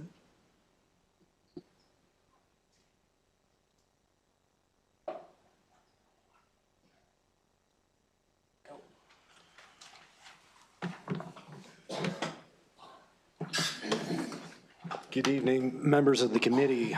For the record, Matt Pipkin here on behalf of the Maryland Multi-Housing Association, requesting a strong unfavorable report on House Bill 1497. I'd also like to say that we represent, in addition to the state of Maryland, we represent 30 apartment communities in Charles County with 5,300 units. I also am accompanied today by Mr. Saba, who owns one of these communities. He would love to talk to each of you of how he feels he's been targeted by this. I will tell you this, in listening to the discussions at the local level, it seemed to me that this was supposed to target senior housing facilities, but as you see, it targets all seniors. So and again, for individuals who are at least of the age required to receive the full Social Security retirement benefits, that's a moving target. And for apartment communities, what you're essentially asking is two people who are coming before you, and now I got to treat one person effectively different than the other based on age. I got moral qualms with that personally. But I mean, logistically, I'm not even sure how that would work. If people are two co-signers on a lease and one of them hits the age and one of them doesn't, which one do I go with? I mean, do I need to go and conduct a census within my apartment community to figure out who's going to be covered under this? And just some data that just simply doesn't justify this bill. As I've told the Board of Commissioners in Charles County, since 2020, there's been a decrease in 4 out of the last 5 years of year-over-year market rent in Charles County. And within the senior housing subsect, inflation-adjusted rent growth has averaged a negative 0.77% per year over the past decade. This is simply just not justified. Rent control is a true and tested failure across the state of Maryland. Let's not add it to Charles County. Thank you for your time. Hey, good afternoon, approaching evening, Madam Chair. And members of the committee, my name is Hugo Cantu here representing the Apartment and Office Building Association. We represent roughly 167,000 apartment rental units between Montgomery and Prince George's County. You've heard me say that this year plenty of times. We also represent 23 million square feet of commercial office space. While we don't represent communities in Charles County, we do have firsthand experience with rent control in Montgomery and Prince George's County. And while we understand the intention is to create affordability, we really do believe it's only going to exacerbate this problem. To give you a timeline of what will happen, multifamily permits will drop off. You heard that earlier today. And the ones that did rebound in Montgomery County, they're only being propped up by huge government subsidies. And if Charles County is seeing an influx of seniors into their communities, into their county, who may not want a single family, you're going to need multifamily senior properties in the near future. So you need to really make it investable, if that's a word. Second, the investment for purchase properties will be cut down, thus impacting transfer and recordation taxes. And that's one thing that comes up often. But I think another thing to remember is Montgomery and Prince George's County, it's a 10-year drop, 10-year low on property sales. And that's the secondary market.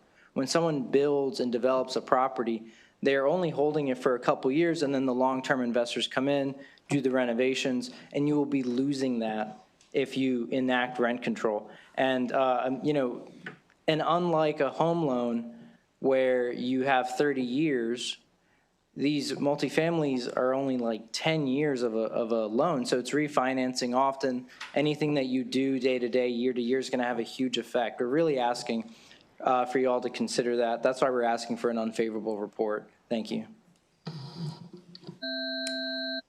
I don't see any questions for you, gentlemen, so thank you very much for your testimony this afternoon. Seeing no further witnesses, that concludes the bill hearing on House Bill 1497 and our bill hearings for today. We are adjourned.